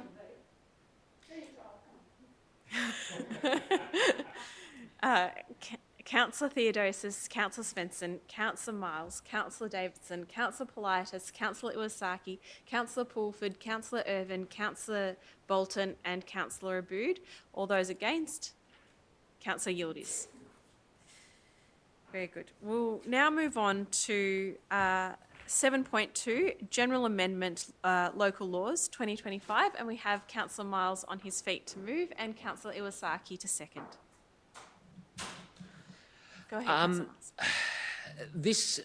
I'm not going to go into the backstory of all that's going on here because there's a lot of heat in the situation, and I don't think that it's before the courts at the moment. So I'm just going to keep this very brief. I really hope this helps fix this situation. It's been a lot of work. I'd like to thank all the officers who've done the work. I'd like to thank Kathy for helping this come forward because this has been, as Peter Jeff said, it's been going on for quite a while, and I'd really like to see this really starting to get near the end because the amount of time and effort that council's had to put into this situation has been enormous, and I'd hate to see the final bill at the end of the day, but this is really important for the community. Thank you. Thank you, Councillor Miles. Councillor Iwasaki. I'd like to thank all the work that the officers have done. Also, Councillor Miles has done a lot of work with the community on this and really working through the frustrations and the difficulties a lot of people have been facing because as a bird biologist as well as a bee biologist, this has been something that you absolutely don't want to see in your local wildlife. You don't want to see wildlife being fed by people to the extent that they get dependent on them, that they can increase the spread of diseases, and it's been a long time coming. So it's good to see the steps toward the resolution, and again, thank you, Councillor Miles, for spending so much time in the community talking about these issues and really getting that message out there of the issues and why it's taken so long and how we've gone about rectifying it. Thank you, Councillor Iwasaki. Are there any further speakers in relation to this? No, if there's no further speakers, I'll put that to the vote. All those in favour? All those against? I declare that carried. We'll now move on to... Mayor, can I please ask that, only because this young lady, Bianca, needs to be in bed, being at primary school, only 10 years old. If we can move 8.3 ahead, honouring the life and legacy of Joe Lapino, please. Yes, we will bring that forward now. Councillor Yildiz, do you wish to move your motion? And if we have a seconder, you can speak to it. Yes, please. Is there a seconder for Councillor Yildiz? Councillor Aboud. Thank you, Councillor Aboud. It might take a little bit more than 3 minutes, but please excuse me. Can I just begin by acknowledging Joe's wife, Betty, also Joe's daughter, Bianca, who's 10, mother-in-law, Poppy. I also want to acknowledge Rosa, Joe's mother, and also brother are here. Steve, thank you for coming. Also Max and Tina, Max being Joe's uncle's son, also my hairdresser. Want to also acknowledge David, who is Joe's best mate. I also want to thank our officers, Eamon, Bernadette, Chrissy, Sadat in particular, who worked very close with Joe, and also George Angelopoulos, who's no longer at council, but he worked very closely with Joe. Just a couple of key things. Born September the 30th, 1971, Joe passed away last year on the 4th of Jan. His funeral was overwhelming. Hundreds of people were there. Bernadette gave an incredible eulogy for him. I was in complete shock. I was in constant texting with Joe. Joe unfortunately passed away from bladder cancer, which spread to his bones. He fought for nearly 2 years, and he came back to council during that time, and he spent 5 months at council, but he returned, however, the cancer got the better of him. Just a couple of key things. He gave 23 years to this council, and he left a legacy especially when it came to women in sport and access for women, girls and people with disabilities. He played an incredibly pivotal role in active women's policies, upgrading nearly every facility and pavilion to be female friendly. That was Joe. He was instrumental in major infrastructure projects, Coburg Football Club. He was a massive Richmond supporter. Are you a Richmond supporter as well, Bianca? Okay, all right. Bad move. You must be Carlton. Anyway, CB Smith Reserve in particular. He also did something during COVID where he led the recovery team, giving meaningful work to 73 of our staff, improving 110 facilities. The federal government had given all these grants. Joe was able to identify the clubs that needed that support. And this is the sort of guy he was. He got along with everyone, and he was just someone who had so much integrity, and whatever Joe said he was going to do, he would do. A man of his word. Respected mentor by a lot of his I guess, officers that worked under him. Bringing people together was Joe. Professionalism, humility. You talk about the warmth and empathy that he had. Him and I spoke almost every second day, sometimes daily, about issues regarding sport and recreation. He was passionate about Coburg in particular, but just the way he got along with everyone. When we had our briefings in this room for winter sports, summer sports, Joe was here with Sadat. And what you saw with Joe was what you got. He empowered youth, adults, people with disabilities. He left the legacy in every upgraded sporting facility in this municipality. He was a bit of a quiet achiever. He didn't want the accolades, but what he did want is he wanted respect, and he was always given that. Beacon of courage. The fact that doctors had said didn't give him a lot of time, but he kept fighting, and that was the strength of Joe. He left behind, of course, lovely wife, and last year when I was teaching at Lowther Hall, I saw Betty walk past and I went, "Is that Betty?" And before you know it, we very quickly reconnected and spoke about a range of things, and the lovely Bianca is a student at Lowther. He touched countless lives, from grassroots sporting clubs right through to council staff, as I mentioned, led by example. This recognition, he does deserve it, but I just want to highlight something. There's a little amendment to the actual NOM. It's subject to community and stakeholder engagement on this proposal in accordance with council policies in terms of being able to name a facility, a grandstand. We do still have to go through the process in terms of naming anything after Joe Sam Lupino, and that's how he would have wanted that. I'm sure that's how exactly his family would have wanted it. It gives me absolute pleasure to be able to move this motion, and it was really the officers who were able to help me, I guess, come up with this motion. A lot of it was, Betty, a lot of it came from you. You and I had about 7,300 text messages and emails, but we got there. So with those amendments, I'd like to put this forward, and not going to break down. I've done that before regarding Joe. I really do miss him. I miss the text messages. I miss the phone calls. It was all hours of the day. He'd ring me up at 10:30 at night. He'd ring me up at 7 a.m. in the morning. Sometimes, I remember one day he actually rang me at 5:30 because it was regarding a facility up in Fawkner, being CB Smith. This was the sort of guy he was. He wore his heart on his sleeve, but he ate, breathed, everything sport. And the legacies he left, in particular with women's sport and girls' sport, is something that I think most councils would miss, and this council misses. But you know what? I think we've got some excellent staff who, day in, day out, remember some of the key things that he did, and he's been able to leave a massive mark on them, and I want to thank the family. Again, I hope I haven't missed out on anyone out there who's here from the family, but yeah, I just want to, it's really rewarding. This is probably one of the most rewarding things besides the Jill Maher thing for me on this council in 17 years. Thank you, Mayor. Thank you. Councillor Abood.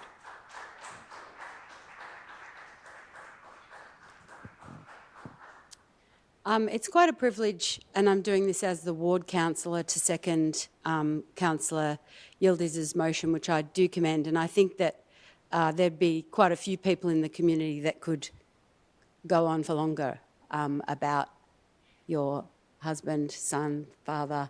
And I hope that the memories that you have of him don't fade quickly, and that we can honour him in the way that he deserves and the way that he honoured people who compete, play, access sporting facilities in our city. You should be really proud of him. I'm really sorry for your loss. Thank you, Councillor Abood. Are there any further councillors who wish to speak to this? In that case, Councillor Bolton. While I didn't know Joe very well, I think it is a great initiative that Councillor Yildiz has put forward this motion, because I know that Joe did very long service at Merri-bek Council, and I am very aware from my contact with sporting clubs some of the role that he played in the community. I've learnt more since this motion has been put forward, especially about his work with people with disabilities. But I think it is a good recognition because he was very dedicated, a dedicated person, as a member of the community, as well as being a council officer. So I'd like to pass on my condolences. I know it's a huge hole to fill when someone passes who's part of everyone's lives, but I'd just like to pass on my condolences, and I fully support the motion. Thank you, Councillor Bolton. If there's no further speakers, I'll put that to the vote. All those in favour? I declare that carried, and it can be recorded as unanimous from Merri-bek Council. Thank you for coming this evening.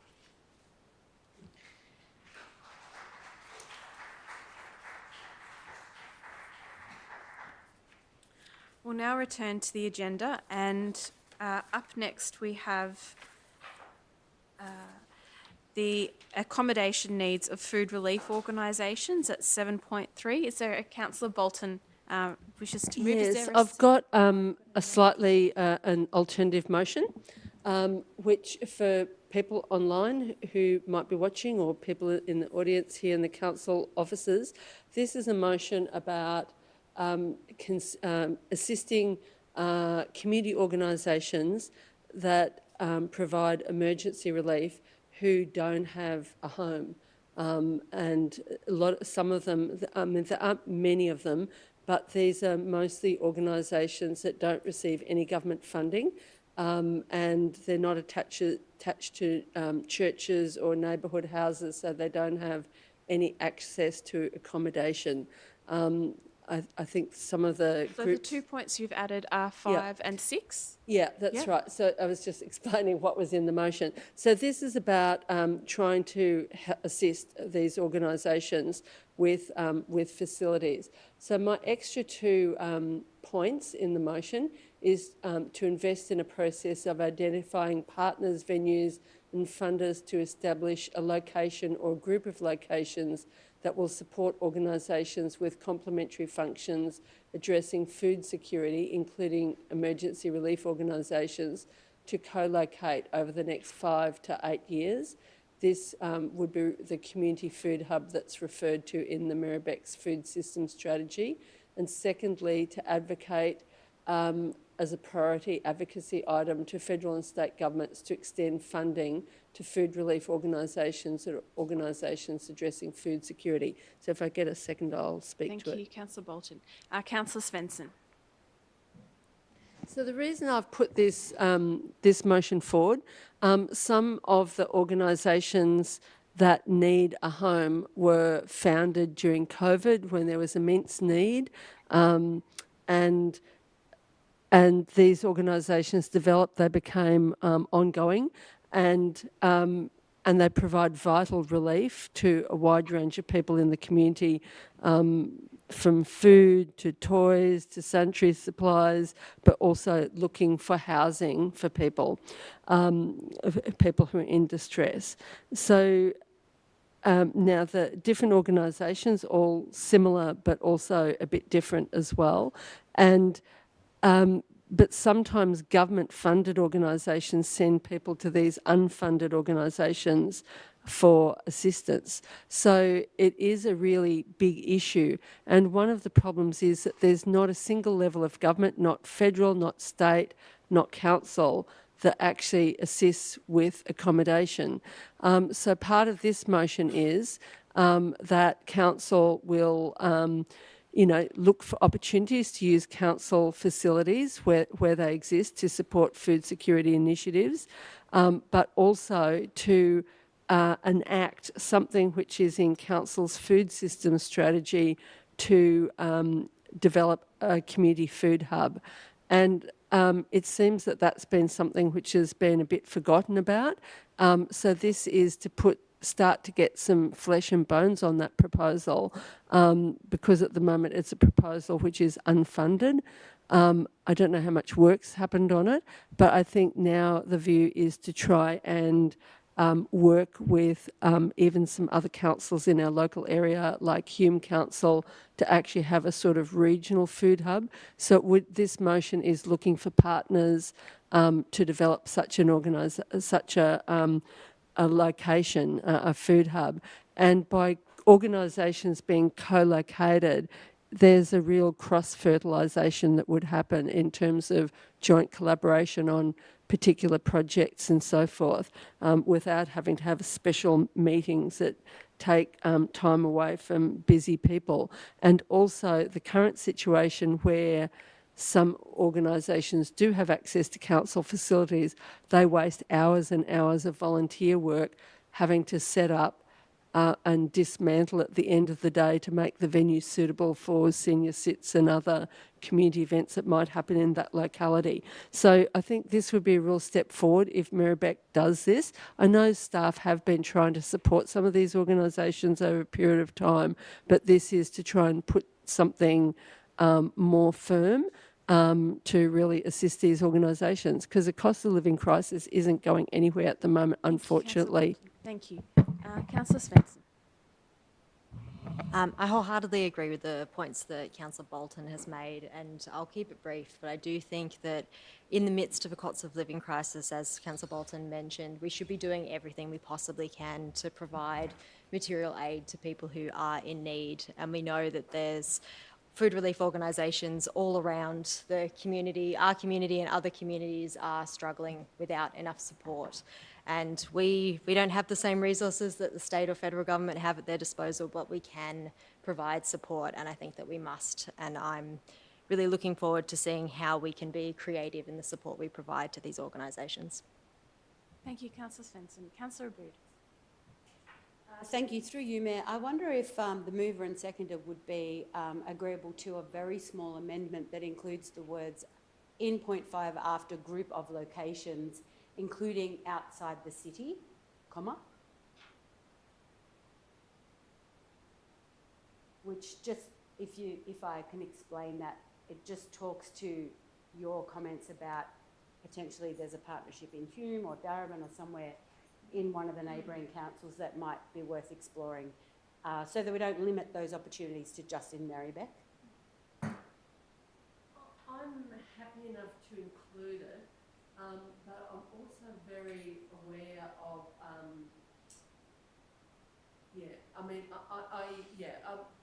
I'm happy enough to include that as consideration. I think the preference would be Merri-bek, because since the Solvay's closed down the meal preparation service in Brunswick, it Yes. actually means, your microphone. Sorry, I'm prepared to accept that amendment, but I do feel as if it does need to be in Merri-bek, even if it's on the border with another council, because I also know there is a fair distance and it's not that easy to get around Merri-bek. Like ever since Salvo's gave up the meal preparation service in Brunswick. Sorry, Councillor Bolton, what would you like to include? So I'll just include... Happy to. Yeah, I'll include it. Okay, thank you. Councillor Svensson, is that agreeable? Yeah. Okay. Councillor Aboud. So, not as first protocol. Yeah, sure. I understand that Councillor Bolton has a priority that it would be inside the city or maybe very close to the neighbours if it is outside. The reason I think it's valuable to add those words is that I wouldn't like us to miss an opportunity to work with neighbouring councils to explore ideas of sharing spaces. And yes, we can definitely prioritise close to what we have here.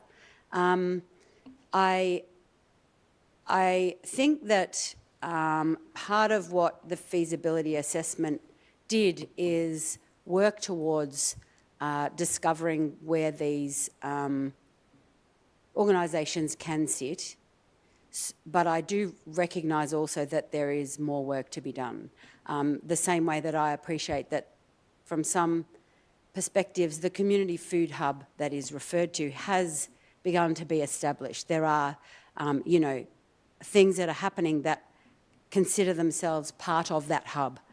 And so while I'm happy to acknowledge that, I do see that there's more work to be done, and there are important groups that are still sort of floating around and need a little bit more assistance from us if we can pull it off. I did come to the town hall during COVID to help out in the kitchen over there with Afshan, and we were sending soup out of the Fawkner Bowls Club as well. And there are quite a lot of kitchens around the place that are underutilised, and if we could work out how we organise storage and what the detail looks like, hopefully we'll be able to, you know, get homes for this organisation specifically so that we can continue to empower them to feed people. Thank you, Councillor Rood. Are there any further speakers on this item? If there's no further speakers, I'll put that to the vote. All those in favour? I declare that carried. Now, I do... Yeah. Is it possible, if everyone's happy, to bring my nom forward, just because I've got some people in the gallery and it is getting on a little bit? Yep, so it's the first time I've done this, so please bear with me while I go through the process. So my notice of motion is to write to the Mayor of Barup Metropolitan City in Nepal to extend an invite to the Mayor, Councillor Helen Davidson and councillors in June to explore the potential sister city relationship between the two councils. And I'm happy to second. Councillor Yildiz to second. Go ahead. I was wanting to second, but that's right. Go ahead. I just saw Councillor Yildiz. So, Councillor Miles, please speak. Yep. So when I was in primary school, I remember Ms Leibel saying to our class, one of the best things about living in Australia is how multicultural we are as a society. At the time, I didn't fully understand what she meant, but as I've grown older, I've come to truly appreciate those words. The more we learn from each other, the stronger, more vibrant, and more connected our society becomes. Sister city relationships reflect that connection. They've evolved from being purely symbolic to really helping people maintain ties to their heritage and country of birth, while also fostering mutual understandings and collaboration. The idea of the sister city relationship with Nepal has begun long before I was elected to council. I want to thank former councillor Lambros Tapanos for his early work on this, my good friend Nirajun Gul, our consulate of Nepal for Victoria, who's in the gallery at the moment, and all the community members who have supported this idea. The Nepalese community in Australia has grown significantly in recent years, especially here in Victoria, which now hosts the second largest Nepalese population in the country. Between 2011 and 2021, the community then doubled, driven by strong demand for education and skill migration pathways. This growth is expected to continue. Here in Merri-bek, we are proud to reflect our diversity. This sister city proposal is not just about forming international ties, it's about celebrating who we are as a community. Thank you. Thanks very much, Councillor Miles. Councillor Yildiz. Just very quickly, I want to acknowledge Councillor Miles' work on this as well, because I think in Glenroy in particular, we have a fairly large Nepalese community. I also want to acknowledge the Consul General. But when you look up how many Nepalese associations or community groups there are, you've got the Nepalese Association of Victoria, you've got the Australian Nepalese Multicultural Centre, you've got the Nepalese Association of South East Melbourne, you've got the Nepalese Neighbourhood Community Incorporated, you've got the Non-Resident Nepali Association Australia Victoria chapter. 3,862 Nepalese live in the city of Merri-bek. Hume's only got 3,184. We've beaten all of them. Whittlesea's got 2,373. Wyndham 1,800. Darebin 1,147. It makes sense, Councillor Miles, what you've done tonight, and it's much called for. And I can tell you now, a lot of communities do engage with sister cities, but they very quickly forget. It stays dormant. But if anyone's been to a Nepalese event, if anyone has, I've got Nepalese family friends, as in really close friends. When these guys put on a show, they put on a show. When they engage with something, they don't let go, because they've been through so much in their own country. When they come here, they embrace anything and everything that they've given an opportunity for. So, well done, Chris. I really take my hat off to you, mate. This is a great motion, and I support it wholeheartedly. Thank you, Councillor Yildiz. Councillor Bolton. Yeah, I'd like to speak strongly in support of this motion. And at the last council meeting, I think it was, there was almost a riot when council proposed getting rid of a sister city relationship with a city in Greece. And I think for many migrant communities, the sister city relationships mean a lot. And I think this time around, I think it's quite possible that we can pull off the sister city relationship with Bharatpur, especially because the Nepalese Consul General, Nurajan, and his wife Jody are living in Merri-bek, but also the consulate is in Merri-bek, in Glenroy. I think it's got a better chance of working this time around. I moved a motion in 2013 or 14 for a sister city relationship with a different city in Nepal, but I think there wasn't the strong governmental links that we will have with the Consul General now. So I think this is likely to be successful. I also believe that Bharatpur has a female mayor, which is really important because I think a lot of Nepalese organisations are very involved in Merri-bek, but also outside of Merri-bek, in really trying to recognise the role of women and fight against the oppression of women. And there are also many organisations like that in Nepal. And so one of the big and really successful organisations in the Nepalese community is a women's organisation, Didi Bahini Samaj. So I think, and I think that sort of connection in terms of women empowerment and celebrating the fact that there's a female mayor in Bharatpur is, one of the reasons why this particular city has been chosen. So anyway, I think this is really good, and I'm hopeful we can have a unanimous decision to support this sister city relationship. And then after, if everyone supports it, if the motion is carried, then I think we need to think about what practically the two cities can do together so that we can really, so it's not just a, fig leaf, it actually, so it can mean something. So I think that'll be really important. Thanks. Thank you very much, Councillor Bolton. Are there any further councillors who wish to speak? Councillor Politis. Yes, I'd just like to say a few words in support of this sister city relationship, particularly in Merri-bek. We've had quite a number of very, very successful sister city relationships, and I think they speak very strongly to the value that we place on multiculturalism in our municipality, and it's really critical and it's really important given that the fabric of multiculturalism has started to fray in recent times, that we show our commitment to the communities, particularly the emerging migrant communities, and we celebrate the diversity. We send a message out to the community that we value the cultural ties and the links with people from those communities, and so I'm very strongly in support of this sister city relationship, and I'd like to thank Councillor Miles for all his good work on this one.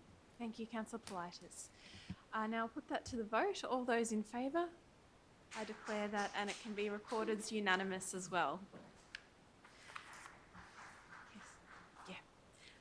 We'll now return to the items on the agenda this evening, the reports. We have 7.4, use of herbicides at Shore Reserve. This is a response to the petition, and Councillor Abood is on her feet, and Councillor Iwasaki to second. Yeah, thank you, Mayor, and thank you for the seconding, Councillor Iwasaki. It's pretty straightforward. We got a petition from neighbours of Shore Reserve asking us about using herbicides, and it's something that the council has been paying close attention to for quite a few years. The important part for me, and the reason I'm putting the motion, is I've had a fair bit of contact with the club recently, and part of what is identified in the report is that the grounds themselves will still be getting sprayed, that the reduction in spraying is happening in the areas around the garden beds, and Councillor Iwasaki will talk to the importance of this more because he's our bee guy. But as somebody who yells at teenagers to run faster and kick harder on the weekends, I understand the importance of those fields for the people who get out and play sport on the weekends. And I just know that it's important that we make sure that we keep protecting those playing surfaces for the footy kids. And I want to also draw attention to the fact that there is a line item in the draft budget that talks about the design and resurfacing of that particular field as well. I was told recently that a much more esteemed football player that we've than the city has attracted for a while came out to have a look at playing with that team and said, yeah, nah, not there. So it'll be good when the ground is in better shape in a few years' time. And I want to also draw everyone's attention to the innovation of council when it comes to weeds, because all of us are fond of the city's two new goats who are munching away on a steep hill that can't be treated any other way. And I hope they have their own Instagram account, although I haven't checked. Thank you, Councillor Abood. Councillor Iwasaki. Thank you, Councillor Abood and Mayor Davidson. So it's not every day that you have a report that speaks to your professional background, both as the bird guy, the bee guy, and also a pesticide guy. So I do have a background understanding pesticide risk.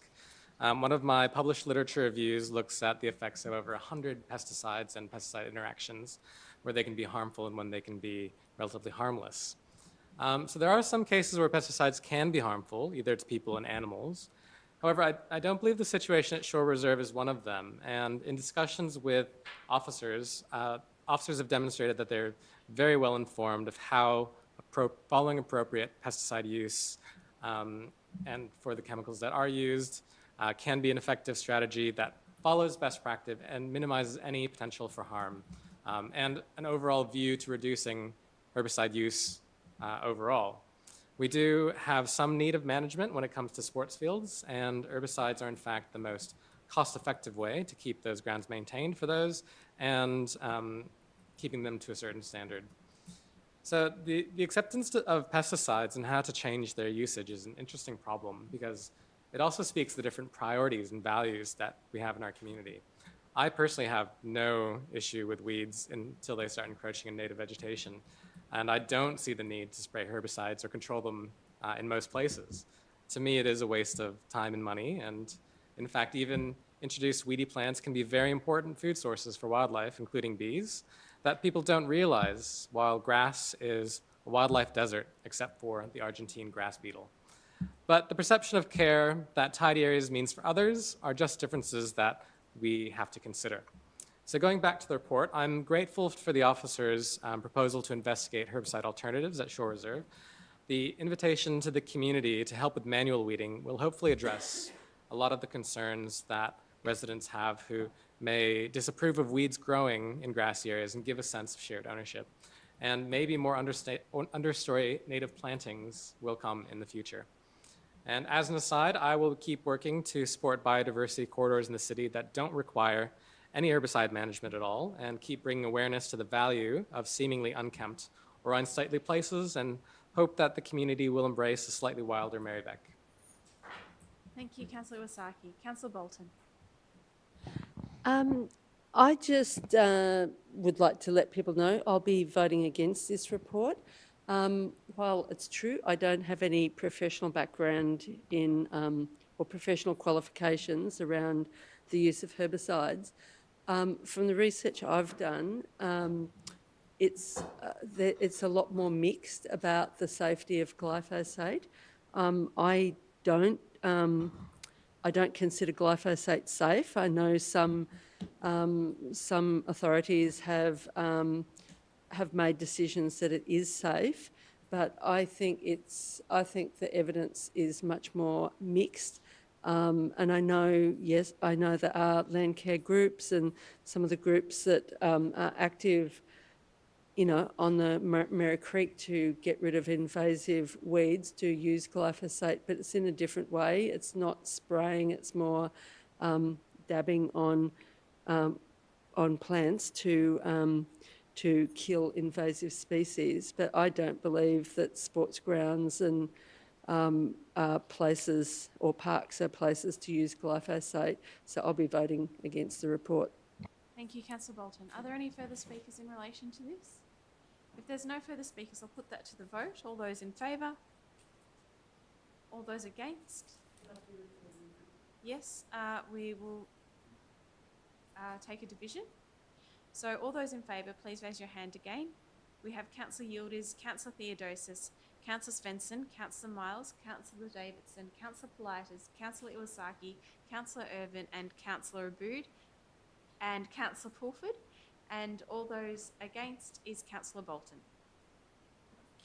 We'll move on to 7.5, C236 Merri-bek Development Contributions Plan 2.0, Gateway 1, Authorisation Exhibition. Is there a councillor who wishes, Councillor Pulford, to move the report? And do we have a seconder? Councillor Theodosis. Councillor Pulford. Thank you, Mayor. So this is starting the official process of Merri-bek getting our next developer contributions plan. The state government allows councils to effectively tax developers in our city to fund, or in part, local community infrastructure. So as our city's population grows, as density grows in our city, obviously more people need access to community infrastructure, and also there's higher demand on our infrastructure. You know, roads and footpaths are being used more, for example. So this helps us as a council get some money from the people who are profiting from building and making our city more dense, building in our city and making it more dense. Unfortunately, it's quite a rigid system that the state government set up, and you know, council has to fund, I think, 80 or 90% of the projects themselves.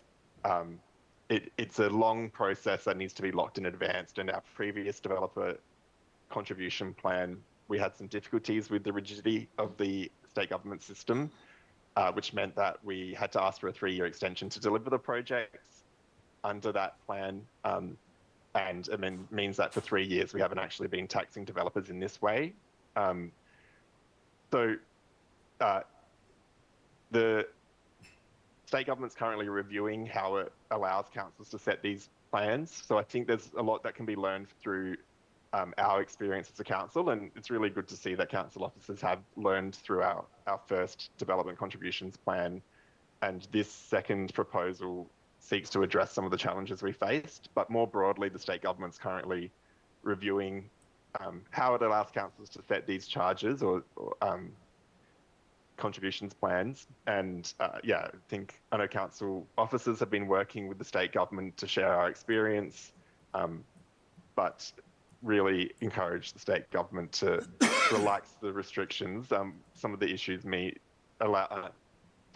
caused by the rules mean that we had to lock in a project list, you know, back in 2013 or even slightly before then.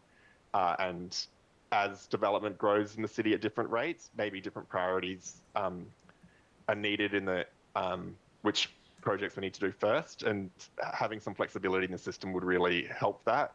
But also having a cap on how much we can actually use, only 10 or 20% of money raised from developers on these infrastructure projects, also is quite limiting. So There's a lot of detail there, but appreciate the officers' work on this. I'm glad to see that we're starting the process for the next development contributions plan, and I hope that council will support this. Thanks very much, Councillor Pulford. Councillor Theodosis.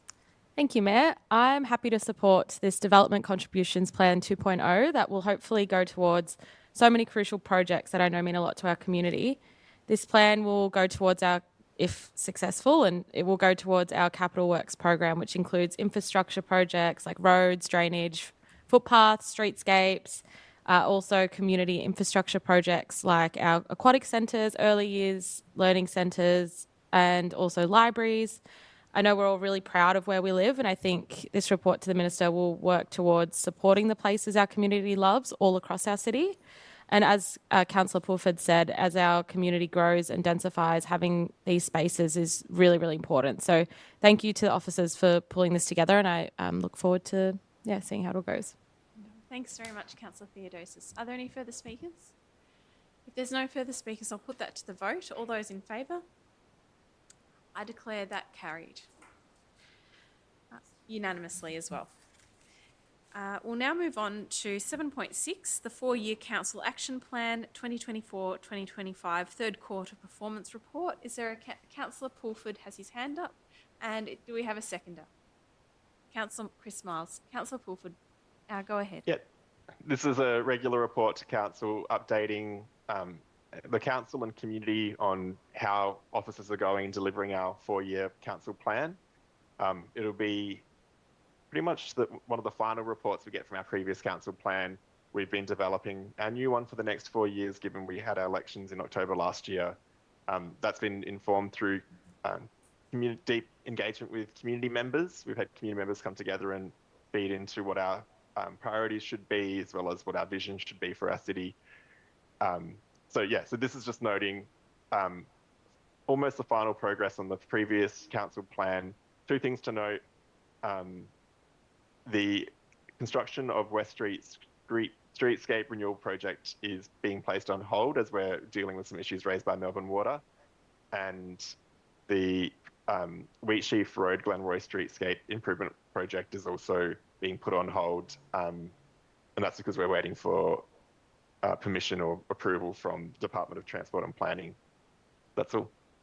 Thank you very much, Councillor Pulford. Councillor Myers? Yeah, I can continue on for Councillor Pulford just said about West Street streetscape improvements and the Wheatsheaf Road in Glenroy. That it's that everyone at council's worked really hard to try and deliver this as quickly as possible. But there's been some external issues that have come up. But I'm sure in the fullness of time, this project will be back on track. Thank you. Thank you, Councillor Pulford. Are there any further speakers? Councillor Aboud. Thank you, Mayor. I just want to draw people's attention to a couple of things that have been completed. One of those is the fact that we've had a pilot program which involved having a social worker in the Coburg Library. I spoke to somebody this afternoon about, the situation in Coburg and the fact that a lot of the people that we find ourselves dealing with in Coburg are in need of services that are not being provided necessarily for them. So I just wanted to draw people's attention. There's a bunch of things that have happened, but specifically that this social worker pilot program was undertaken and considered to be super important for the community to help people get access to the support that they need that doesn't exist elsewhere. It was something that really impressed me. I wanted to draw people's attention to it. Thank you, Councillor Aboud. Councillor Bolton. Is it possible to ask a question? Of clarification? Yeah, in well, relation to sort the report? of clarification. I'll ask the question ahead, and then you can tell me whether it's suitable. Just around the pilot library social worker program, which is completed, I understand now. I was wondering if councillors will get information about the outcome of the pilot and also the whether or not the position is being extended, because I know a lot of libraries in Melbourne actually have social workers, employ social workers in them. Yes. I'll hand over to Eamon. Thanks, Mayor. and through you, Councillor Bolton, we've done a briefing recently on the outcomes of the trial. I'm really happy to catch you up on that one. And there were some great outcomes in terms of what was beneficial both for the community but also for staff. There is budget in the forthcoming budget, in our operational budget, to support a continued social worker presence in the libraries, and we're looking at doing that with a sort of agency model or a partner with a health organisation as such. Thank you, thank you, Eamon. Are there any further speakers on this item? No, if there's no further speakers, I'll put that to the vote. All those in favour? I declare that carried. We'll move on to 7.7, adoption of council's governance rules. Is there a councillor who wishes to move this report? Councillor Abood, and a seconder? Councillor Iwasaki. Thank you, Councillor Abood. I found this report fascinating and also quite reassuring. This was a draft that went out for community consultation, which is our process. And while we've heard from 1,500 people about dogs, we heard from 7 people about this particular draft, which makes me feel like maybe we're doing okay with governance. So I'm quite pleased to put this. Wonderful. Thanks very much, Councillor Abood. Councillor Iwasaki. I can't follow that up. Okay. Are there any further speakers? Understand it affects them. If there's no further speakers, I'll put this report to the vote. All those in favour? I declare that carried. We now have financial management report for the period ending 31st of March 2025. Is there a councillor who wishes to move this report? What? 7.8, financial management report. Councillor Abood, thank you. Is there a seconder? Councillor Bolton. Councillor Abood. This is another one of those super important things that have lots and lots of nuggets of gold in them. This is where we note everything that we've spent money on, and it helps if you're going to do like Councillor Bolton has suggested and make submissions or comments about the budget. This is a good way to find out a great idea about where we're going, what we're spending the money on, because I think we're doing a brilliant job, and I commend the financial officers because it matters. We're saving a bit of money and we're spending a lot of money and we're preparing for the future, and I think that it's impressive. Thank you very much, Councillor Abood. Councillor Bolton. I don't have anything to add. Thank you, Councillor Bolton. If there's no further speakers, I'll put this report to the vote. All those in favour? I declare that carried. And we'll now move on to 7.9, governance report. Sorry? Thank you, Councillor Bolton. And is there a seconder? Councillor Iwasaki. Councillor Bolton, go ahead. Yes, I want to move this partly because I'm involved with the First Nations Advisory Committee, and 2 of the recommendations come from the First Nations Advisory Committee. One is for Merri-bek to develop a Merri-bek Aboriginal and Torres Strait Islander strategy, which we haven't had before, and the idea of that is to draw together all the different elements of policy that are scattered around into one common policy. I am wondering if it's possible to do a slight amendment to that, because the most recent First Nations Advisory Committee voted just on Monday that they prefer the strategy to be referred to as First Peoples strategy. Now that those minutes aren't available yet, they'll be at the next council meeting, so I don't know if I can make that amendment. The second recommendation from that committee is about the ballot and route site, which I gather there was a briefing of councillors when I had to take leave of absence from council. And the idea here is that the state government has applied for a grant of $500,000 to get a demountable building on the site, to activate the site. But that would be without paths, without a toilet, without some basic amenity to make the site functional, or the portable building functional. So the recommendation is that $500,000 be allocated within this budget to make the demountable suitable. Now, we don't know if we'll get this money from the state government, this grant from the state government, because we haven't seen the budget yet. But $1 million is basically needed to fully activate a temporary building and some activity, the mechanics of the building to make it suitable for activity on the site, so that we can have, groups can use the site. There's a lot of enthusiasm about this site. So, and the idea is, long term, this is an exchange of culture and activities between First Nations people and the surrounding community. So it's not just a purely First Nations project, but obviously that's its main aim. And so with more activation on site, that will also strengthen the case in terms of the state government handing the land back to the Wurundjeri. So I just wanted to highlight those points.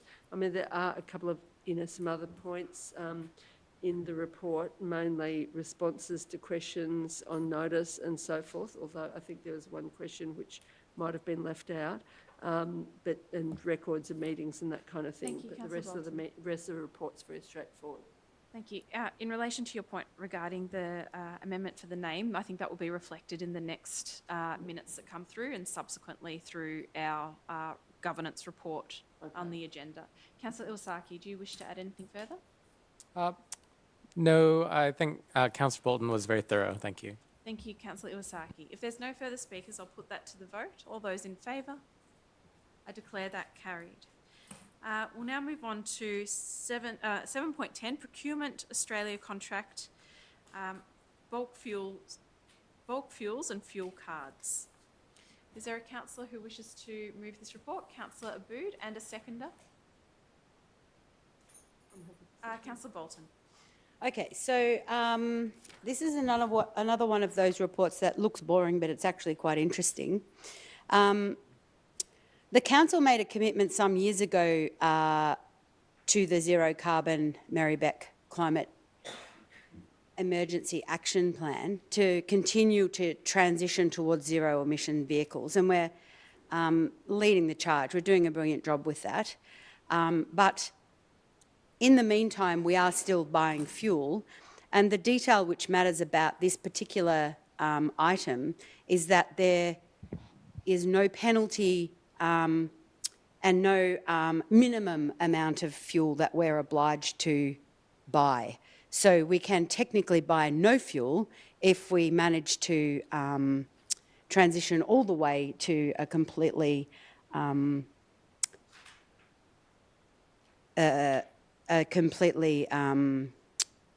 zero emissions vehicles fleet, which is not likely to happen, but I just was quite pleased to see that this detail has been picked up. So I'm quite happy to put this motion. Thank you, Councillor Abood. Councillor Bolton, nothing further for you to add?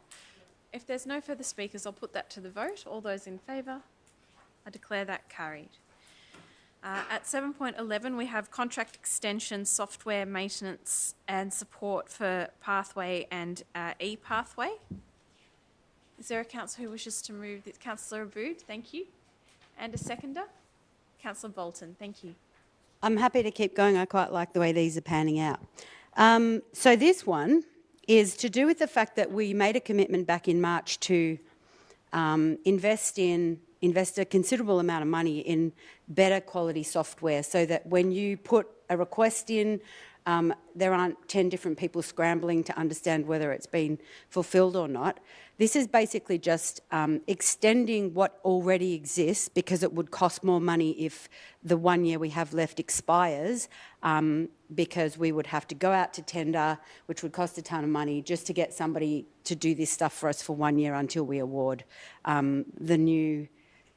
until we organise the new system that will replace this soon. This is expiring soon, which is why we need the extension.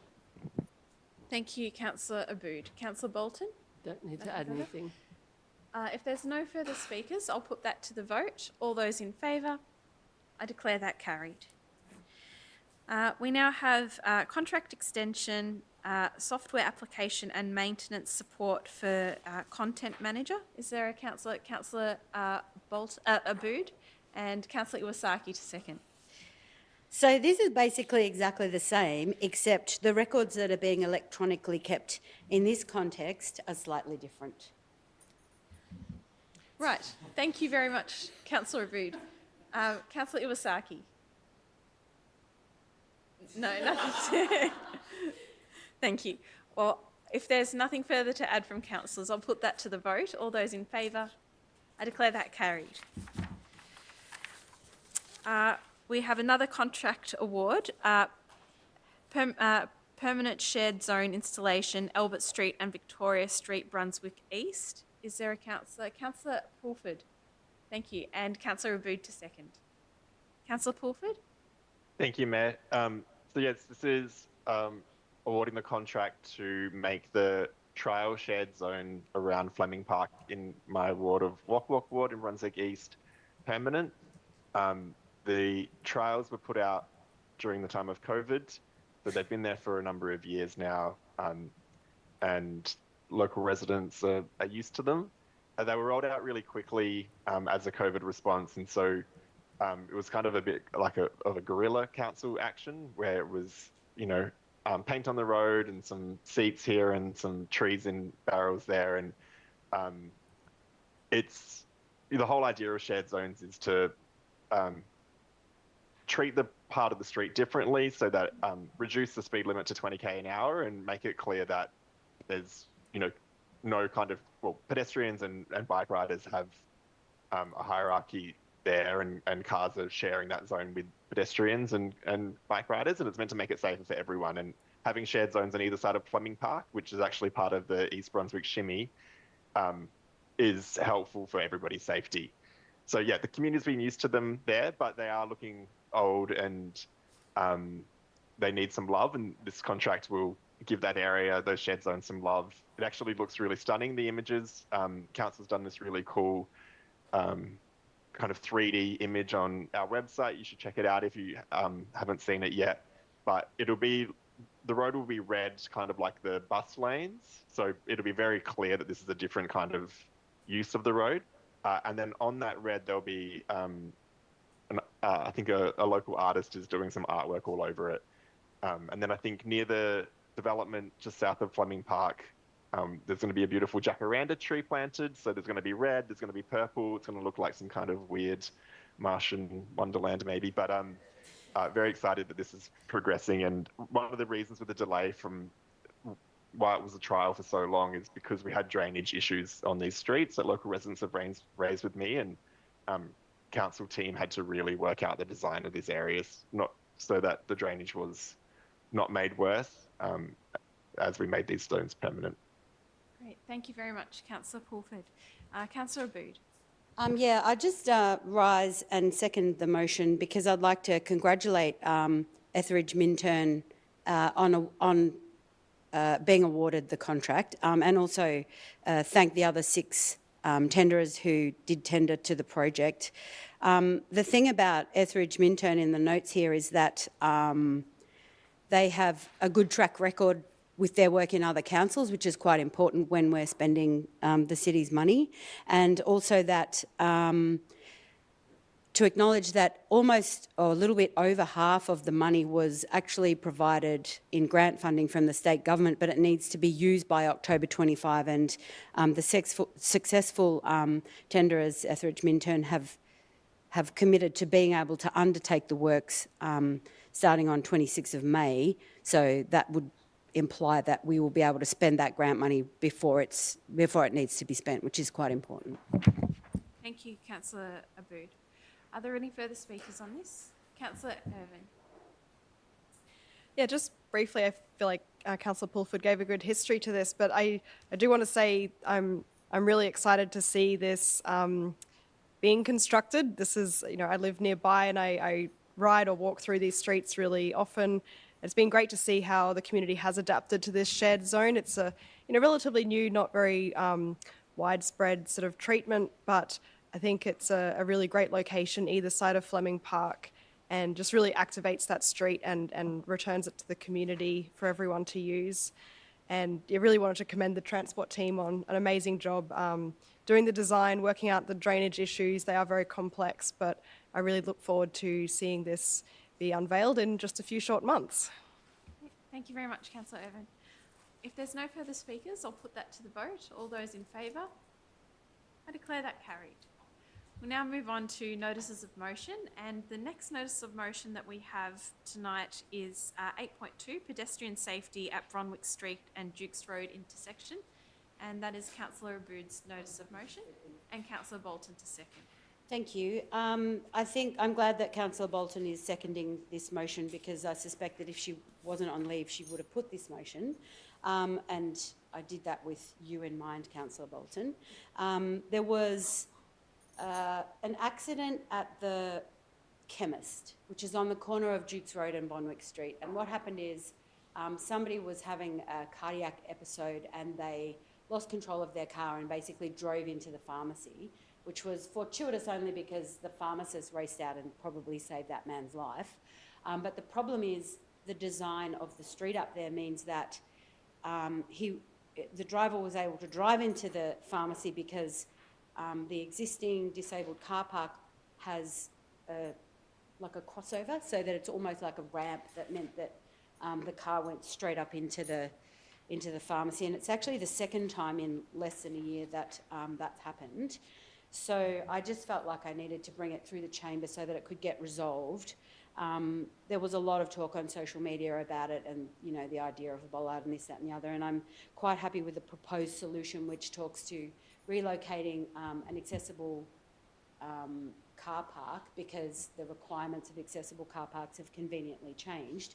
That means that there will be a bollard installed and a little bit of rejigging of what exists up there, and I hope that that will be satisfactory for what's going on in that street. Thank you, Councillor Aboud. Councillor Bolton.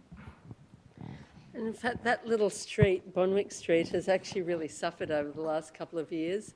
The previous incident was not an accident, but someone trying to ramrod the ATM, and there've been repairs in the offing. People have been talking about when the repairs are going to happen, and then to have this happen as well. But also, I was reminded by one of the residents, John Englert, that something similar happened. I don't know if it was a result of a medical episode. Something similar happened in Merlinston, where someone drove into the barber shop, and actually, I didn't actually realise that someone had been injured in that. I thought I had been told that no one was injured, and so probably there does need to be a look at some other areas as well. So I totally support this. I think council officers have come up with some solutions. Obviously, there do need to be ramps with disability parking spots, especially for people in wheelchairs, but and also walkers as well, depending on people's ability. But anyway, I think thanks, Councillor Aboud, for moving this motion. I think that's really good. And poor Faulkner. Thank you, Councillor Bolton. Are there any further speakers to this motion? If there's no further speakers, I'll put that to the vote. All those in favour? I declare that carried. The next notice of motion is Coburg City Oval. Councillor Yildiz? Thank you, Madam Mayor. Can I just also, there's an amendment on this motion as well, to include dogs must remain on lead at all times at City Oval. When a formal sporting event is underway, dogs must not be within 15 metres of the game or training on City Oval. I'll explain to you why, provided they are under effective control by means of a chained cord or a leash at all times. This has come to the council in the past. In fact, over the last 8 years, I've tried to put this motion through. Do I need a seconder? Councillor Yildiz, we're actually going to need to get that wording up on the screen. Oh, okay. Excuse me. I think, Eamon, are you able to forward? I can forward that. Eamon, you're doing it? Yep. To Sue. Sorry, to Eve. Just while that's happening, I'll explain to you why this motion now. Before you do that, let's second get that. a seconder. Oh, sorry. Is there a seconder for Councillor Miles to second Councillor Yildiz? Thank you. Just very quickly, Coburg City Oval, guys, is a landmark of local pride. It's home to a historical football club that was founded back in 1891. The Oval brings national exposure. So Channel 7 often do cover games played at City Oval because our premier football club is in fact Coburg. Conflict of interest, my brother played there, my nephew played there, I was on the board for 5 years. I know what the club is doing and what Nick, the GM, and with limited funds, this club unfortunately did lose Richmond as an affiliate club. We're now a stand-alone club, and I can't believe the success on the field at the moment. Coburg FC is a community-driven club run by just one full-time staff, that being Nick, and powered by a lot of volunteers, interns and students. The Oval serves as a training ground for young kids and people developing careers in sport, media, health, even got all abilities team as well. Security at the Oval has really gone haywire since gates were left open permanently back in 2018. A decision that now urgently needs to be revisited. Why? Because over 100 reports of vandalism, graffiti, theft and drug use have been submitted by the club to police alone. Women, children and volunteers no longer feel safe. I've been there in the evenings when they're training. At night, there's people walking their dogs while there's training. I just can't understand how people can do that when they know you've got an entire club training on the ground. Club staff often stay late. They stay right until everyone leaves to protect the safety of the players. I've been there in particular when the girls have trained, same thing, and there's people everywhere, including security guards. The grandstand, a central feature of the development, has tragically become a magnet for illicit and dangerous behaviour. Reported incidents include drug use, theft, physical altercations and trespassing. Dog owners regularly disregard council rules with dogs off-lead during training, as I mentioned. Volunteers are forced to clean the field before matches. Nick's running around, as a GM, running around the ground with a bag, picking up dog remains on the ground before Carlton's playing Coburg. Volunteers are forced to clean the field. As I mentioned, I've repeated myself, access rules are not about exclusion, but about ensuring safety, cleanliness and respect for those who use the facility. Lighting and lack of passive surveillance makes it a really unsafe area for being able to monitor the facility. The club supports public access, please don't misunderstand this, but believes in clear rules and boundaries for everyone's safety and well-being. Dog access, has become a flashpoint, and it has created a fair bit of tension between community members and the club. Public signage is urgently needed. What are we asking for? We're basically asking for the club gates to be open from 6 a.m. and closed by 10 p.m. daily, and that our staff do that, but it just means that we restrict some of that behaviour that goes on, in particular late at night when the gates are open for anyone to use. So I'm hoping that councils have actually read the motion. It's pretty clear, and I want to thank Eamon, Chrissy, and in particular Bernadette and Joe. Sorry, and and Sadat. I'm just trying to meet within that time, who have helped prepare this motion with me, and I think it's pretty clear as to what I'm asking for. Yes, Thank you. what Can the we club's just asking. clarify, 1A? Yep. So the dogs must remain on lead at all times during. So that amendment, dogs must remain on lead at all times at City Oval when a formal sporting event is underway. So if there's a footy game being played. So that should be a comma, is that right? Yep. And dogs must not be within 15 metres of the game or training on City Oval. So if there's training on there or a game, they can't be on the ground with their dogs, provided they are under effective control by means of a chained cord or leash. I think you know how much I love dogs. I've got a dog, but I think at a club like this, especially a premier club, I think that this is quite acceptable. Through you, Mayor, just to clarify the wording here, and just to clarify also, this is not a notice of motion creating policy around dogs on the oval. This is listing existing policy, but just that word provided is wrong. The limitation of 15 metres isn't contingent on being on ineffective control. So you need to, Yeah. and I think it was correct when there was a full stop before. So what was circulated earlier was dogs must remain on lead at all times at City Oval, full stop. Is that right? Dogs must remain on lead at all times on City Oval, and are prohibited within 15 metres of a game or training. So it's an expansion of that. It's effectively doing something. So the word provided is incorrect and confusing because it's not a limitation on the 15 metre prohibition. It's on top of it. So it really should be dogs must remain on lead at all times at City Oval under effective control by means of a chain or leash when a formal sporting event is underway from there. And I think that removes the negative. I don't know if people understand what I'm talking about, but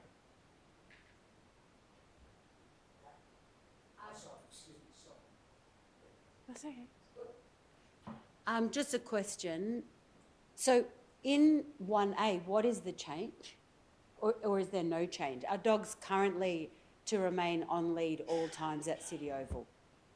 Yes, Councillor, that's correct. So Bridges Reserve is an off-leash area, which is a wider open space, but City Oval is currently an area that's on leash for dogs. So the only change is that the gates will be closed from 6 till 10? Yep, that's right. Oh, and there's more signs. Sorry, the gates will be open from 6 till 10. Sorry. Yes. Okay. Councillor Miles, do you wish to add anything to No, this? no. Are there any further speakers in relation to this notice of motion?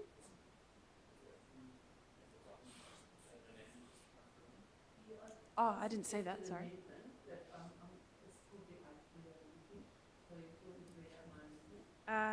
Yes. So my amendment is that 1A read, dogs must remain on lead at City Oval when a formal sporting event is underway. Dogs must not be in the vehicle or full stop. Dogs must not be within 15 metres of the game or training at City Oval. Now, I didn't quite catch everything that the director. Oh, sorry. You have my mic on. I don't know if that clarifies things, but it depends on whether City Oval is currently off-leash or on-leash. But if it is off-leash, then I was going to propose it should read, dogs must remain on lead at City Oval when a formal sporting event is underway, and that dogs must not be within 15 metres of the game or training on City Oval. But if I might be wrong that it's off-leash at the moment, I didn't quite catch the payment. Mayor, the confusion here is that this notice of motion is not trying to change the arrangements with dogs. It's trying to repeat the other requirements, and so I think we might just need. So this is trying to capture what is existing practice. It's not trying to change anything, but it could be inadvertently changing things accidentally if we're not careful. So perhaps could we just perhaps lay this on the table and return to it, or else just call a 3-minute adjournment while we just sort out what it's meant to say. Well, why don't we just move a motion of what the change is rather than restating the policy? As the mover, it's pretty clear. All we're really asking for is that during match days or training days, that dogs are not within 15 metres of the facility, that they're not on the ground. That's the key thing that we're trying to emphasise. And the reason why we're doing that is I've been at training. That exists already. Yeah. Can I propose a 3-minute adjournment? I think so. Let's put that to the vote. All those in favour of a 3-minute adjournment, I declare that carried. Let's work this out.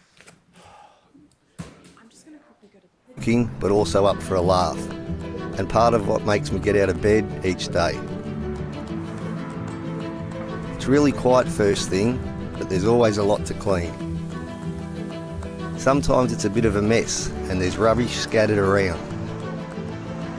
I clean the footpath, the street furniture, the bins and remove graffiti off public buildings. I like it. It keeps me busy. It feels pretty satisfying to know that at the end of each day I've made Sydney Road look a little better for everyone who lives, works and visits here. Cleaner streets make it a nicer place to shop too, and that helps our local traders.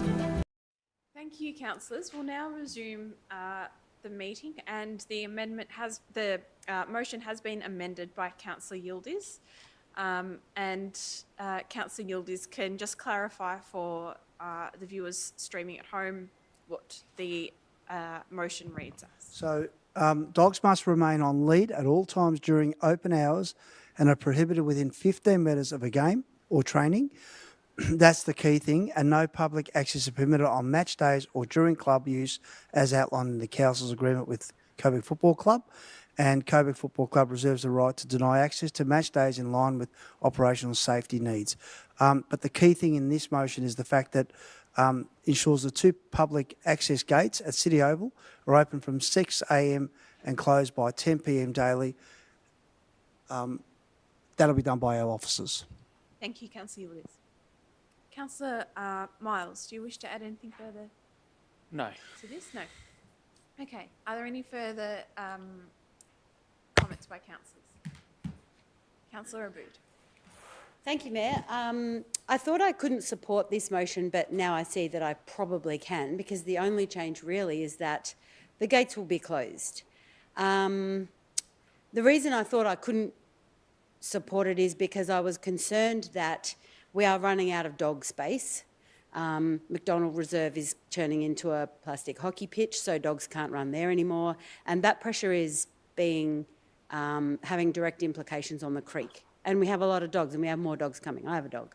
So, but considering that the dogs already can't be there, but they can run freely on Bridges Reserve, which is right next door, I'm happy to support this. I understand the motivation for locking the gates, and I probably voted to keep it open at some point in the future. But considering this is being put forward, I actually think that if they're open at 6 a.m. and closed at 10, that's probably okay. Councillor Aboud. If there's no further speakers, I'll put that to the vote. All those in favour? I declare that carried. Is that unanimous? Yes, it Yep. was unanimous, Yeah. and it will be recorded as such. Thank you. Okay, we'll now move on to 8.5, marketing materials and gifts for school students, visitors and dignitaries. Councillor Yildiz. Thank you. Guys, recently, councillors, I hosted a... Get a seconder. 30 seconds? Oh, sorry. Can I have a second? Excuse me. Councillor Theodosis.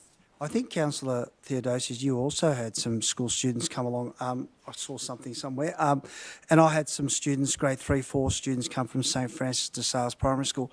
Sarah Menzies, again, did her magic. We were able to get some materials, actually quite embarrassing. This has been going on for 17 years. We originally had, when Lydia Harding was here, we had little trams with Moreland City Council on it. We had some, we're going to Canberra soon. Every time I go to Canberra, I visit the Greek, Italian and the Turkish ambassadors. I normally go out and buy a gift. Last time it was Melbourne Victory Top for each of them. That's my own money, but the thing is, we need to be, I think it's quite embarrassing that we don't have any official marketing material. And it's more about souvenirs. This is about civic pride. It's professionalism and strengthening our image. I mean, Hume councillor named Kurt rocks up with a lovely plaque with Hume City Council on it. That's, you know, in a beautiful boxed, velvet, and I'll rock up with a Melbourne Victory Top. It just, it's embarrassing. So students, schools and community groups regularly visit, and they should have the opportunity to visit us because they want to know about what we do. A pin, bookmark, keyring, anything that's going to really spark interest in civic life and make a kid's day or a child's day, I think is important. Other councils have embraced this practice and they've got some incredible gifts. I'm not expecting $500 gifts. I mean, something that's $30, $40, $50 for an ambassador, but might be only a $2 item or $3 item for a young primary school student. Many occasions, gifts have been paid by councillors in the past. Council representation, we often host dignitaries, ambassadors, consulates from various countries come along. It's a standard diplomatic process. I'm not expecting thousands of dollars to go towards this. Just a minimal, I think, fair, modest budget would be what I'm asking for here. And I think this initiative was in place prior to the pandemic, and with visits now resuming, I think it's time to reintroduce this meaningful practice. There's no additional resource implications, making it quite a low cost. And I think this will, if anything, enhance our visits of school kids and maybe even inspire some of them to go out and talk positively about what we do here. I guess it's just a little memento, and most of these kids are kinesthetic learners. They want to walk away with something. Every child that was here last week or the week before walked away with everything Sarah had here in terms of our FOGO bin information. They were passionate about that, really keen about the sustainability practices we have here. All those items out in terms of all the brochures, we barely had none left because they took them all. So I think we really need to work on our marketing material because, frankly, it's probably not good enough compared to other councils. Thank you. Councillor Theodosis. Yeah, thank you. Like Councillor Yildiz mentioned, I did have the privilege of taking some students from Pascoe Girls College on a tour here at Council. They were all very inquisitive and engaged, and we chatted about Council's role and also community advocacy in general. And I really encouraged them to get involved in their communities, and if they're passionate about issues, to get involved in the democratic process. Especially as young women, it's so important that they really have that that inspiration as well, and hopefully, one day maybe they'll decide to run for council or in public life. So that was a really great experience, and I do agree that it would have been great to have something to leave behind for them to strengthen their association with council and hopefully encourage them to engage more with council on issues that they care about. And also, I guess, as Councillor Yildiz mentioned, understanding more about sustainability and the things that our council has really led the charge on. I think that's really important as well. Thank you. Thank you, Councillor Theodosis. Councillor Politis? I used to run the CSL Learning Centre at CSL, which is a pharmaceutical company, and I had the privilege of going back to an alumni festival the other night, and a few people actually mentioned the fact that I used to give people little show bags when they used to come through and do the corporate induction, and a couple of people said, look, we've still kept some of the materials. So when I saw this, I thought about what people said to me the other night. When people have a positive experience and you give them some sort of meaningful momentum, it actually stays with them. So I wanted to share that. Thank you. Councillor Abood. Yes, I'm really pleased that Councillor Theodosis mentioned sustainability, because I'm hoping that you will accept an amendment to this. It's just small, and it's just about not allowing plastic gifts as one of the details around this, and also prioritising locally made stuff. Yeah, I mentioned that as well, about sustainability, and absolutely. Oh, sorry, I missed that. Yeah, 100%. Okay, so maybe point 2, that the items are not made from plastic, and that we prioritise locally made gifts. I have a problem with that because we have had locally made gifts in the past, and it's not much. It's just socks. Just prioritise. So Okay, doesn't mean we have to. Same thing with the plastic, because, if we can't source it, fair enough, but... Are you happy to allow the amendment about not allowing plastic and prioritising locally made gifts? The only thing with non-plastic is some of those items may be made from recyclable plastic. Can we maybe include that in there, that if they're made from recycled plastic, I think that's fair. I think that considering the processes that are involved in... Why don't you just move an amendment? Well, if you're not happy with that, then I will move an amendment. I'll ask for a seconder. I guess my worry is if we did that, then we would have no gifts or nothing, because if you think about even some of the brochures, they have So I think particles Councillor of plastic. Abood is moving a amendment. And you want a second? Well, am I allowed to add a little bit to this conversation before, or is it? Well, I think let's put Councillor Abood's amendment up, and then you can speak to The amendment, yeah. Yeah. Let's not make this too Okay. convoluted. So, Councillor Abood, do you have a seconder? Councillor Bolton. Councillor Abood, do you wish to speak to that? Yes. So, I'd like to draw everyone's attention to this beautiful scarf, because it was a collaboration between Otto and Spike, local business, locally owned business and manufactured locally, and council, specifically Bismorland. It's absolutely divine, and the moths in my cupboard absolutely love it because it's made from fancy wool. And to me, if a councillor was to host dignitaries from other places in this place, I would be quite proud that they received something like this, or a pair of socks, or something that's equally as beautiful.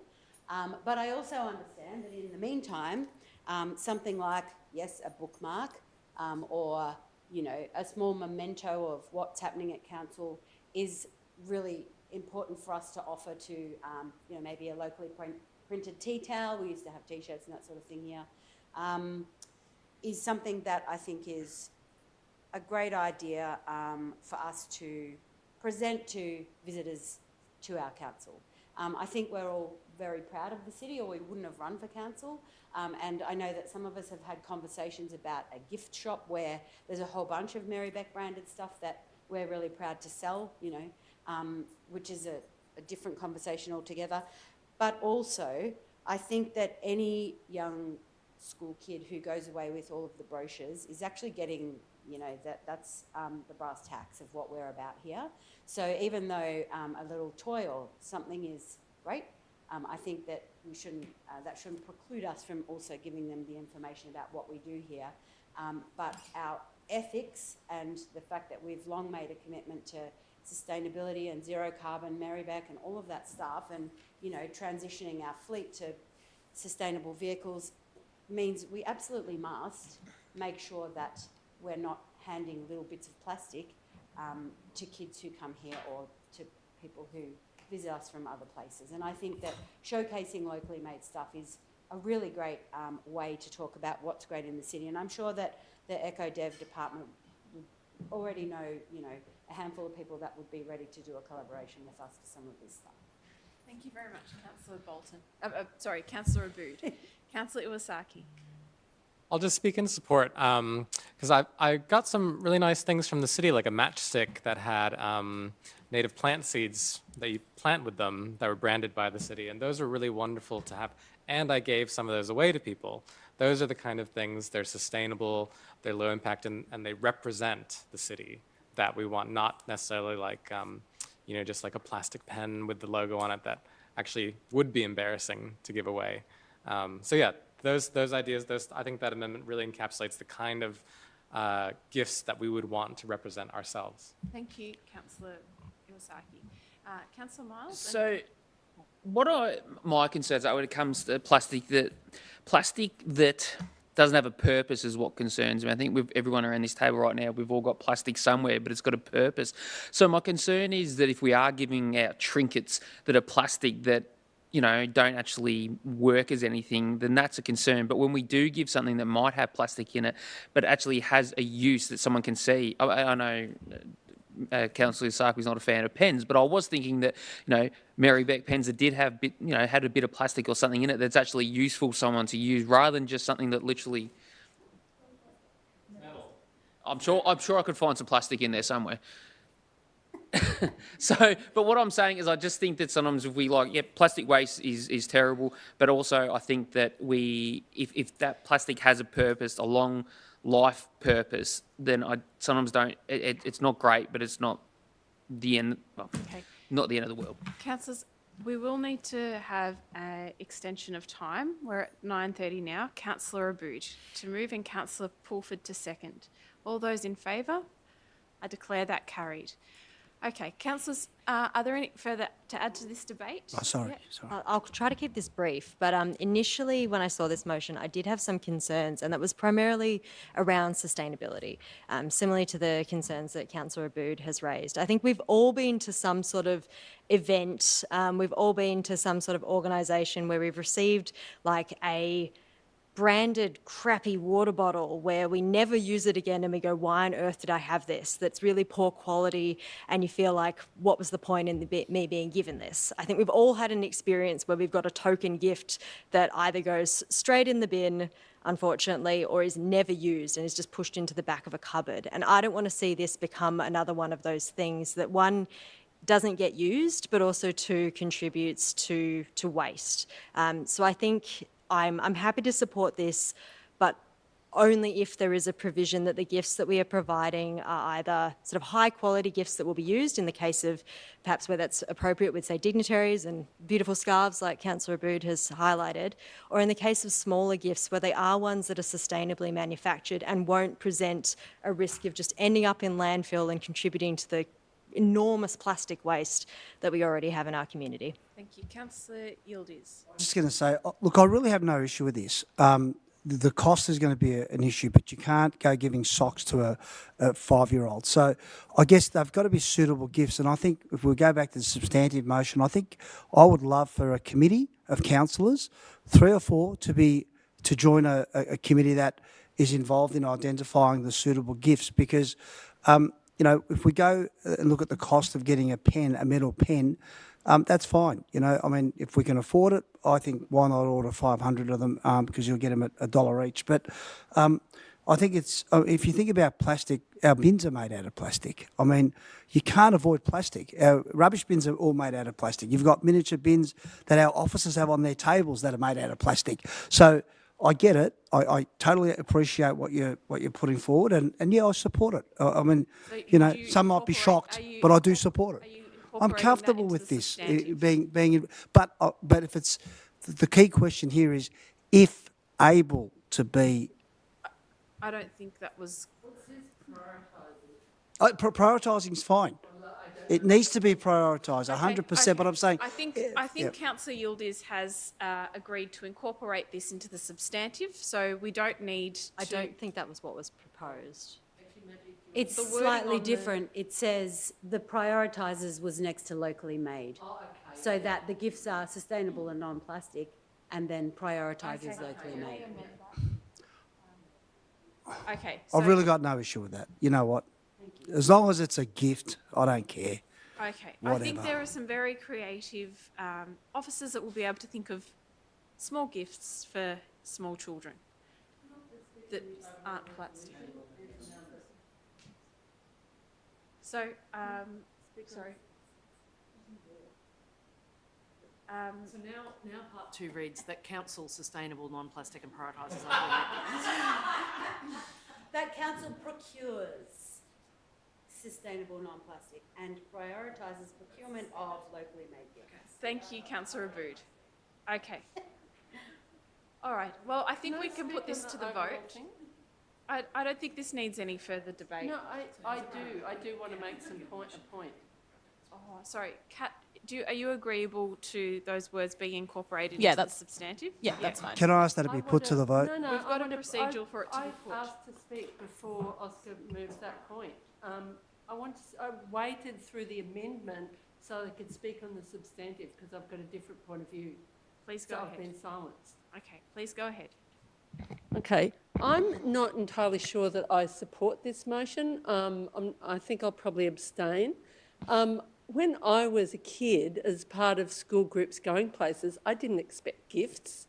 And also, I think councillors making private or personal visits to ambassadors, you know, you're there in a personal capacity. So if you want to fund your gift, you can fund your gift. If it's officially representing the council, okay, fair enough, there could be some sort of gift.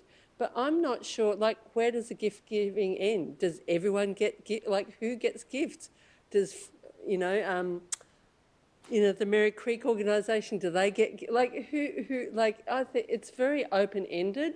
And I actually must admit, I'm personally not that keen on all of this giving away of trinkets and so forth, because it actually just takes up space and in your house, and you have to work out what to do with it because it's useless. And so basically it's just another throwaway thing. So I actually am not sure that I actually will vote for or against this motion. I mean, I can say, yes, it would be nice to get a little toy tram if you're a kid or whatever.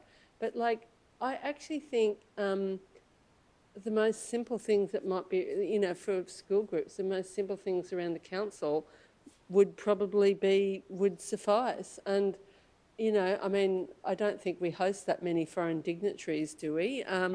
Really, I mean, I guess, you know, we could do one for them. But certainly I don't think we should be doing personal visits to personal visits are fine to ambassadors, but it's not representing the council unless it's an official visit. So I don't think the council needs to pay for a gift like that.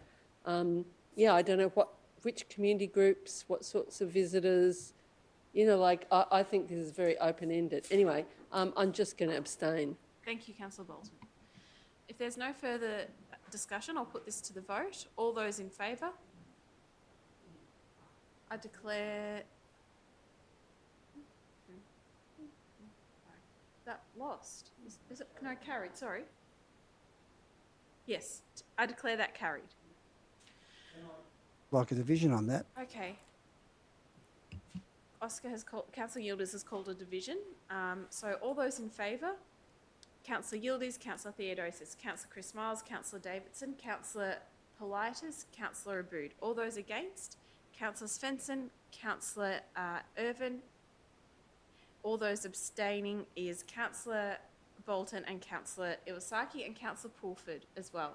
Was an abstention? Is that correct? No, I voted against. Against, sorry. Could that be recorded as against? Okay, we'll now move on to closing the meeting to the public because we have some confidential items to consider. So to those viewers live streaming and members of the gallery, thank you for your attendance tonight. And we'll now wait for the live streaming to be shut off and we'll resume the confidential items.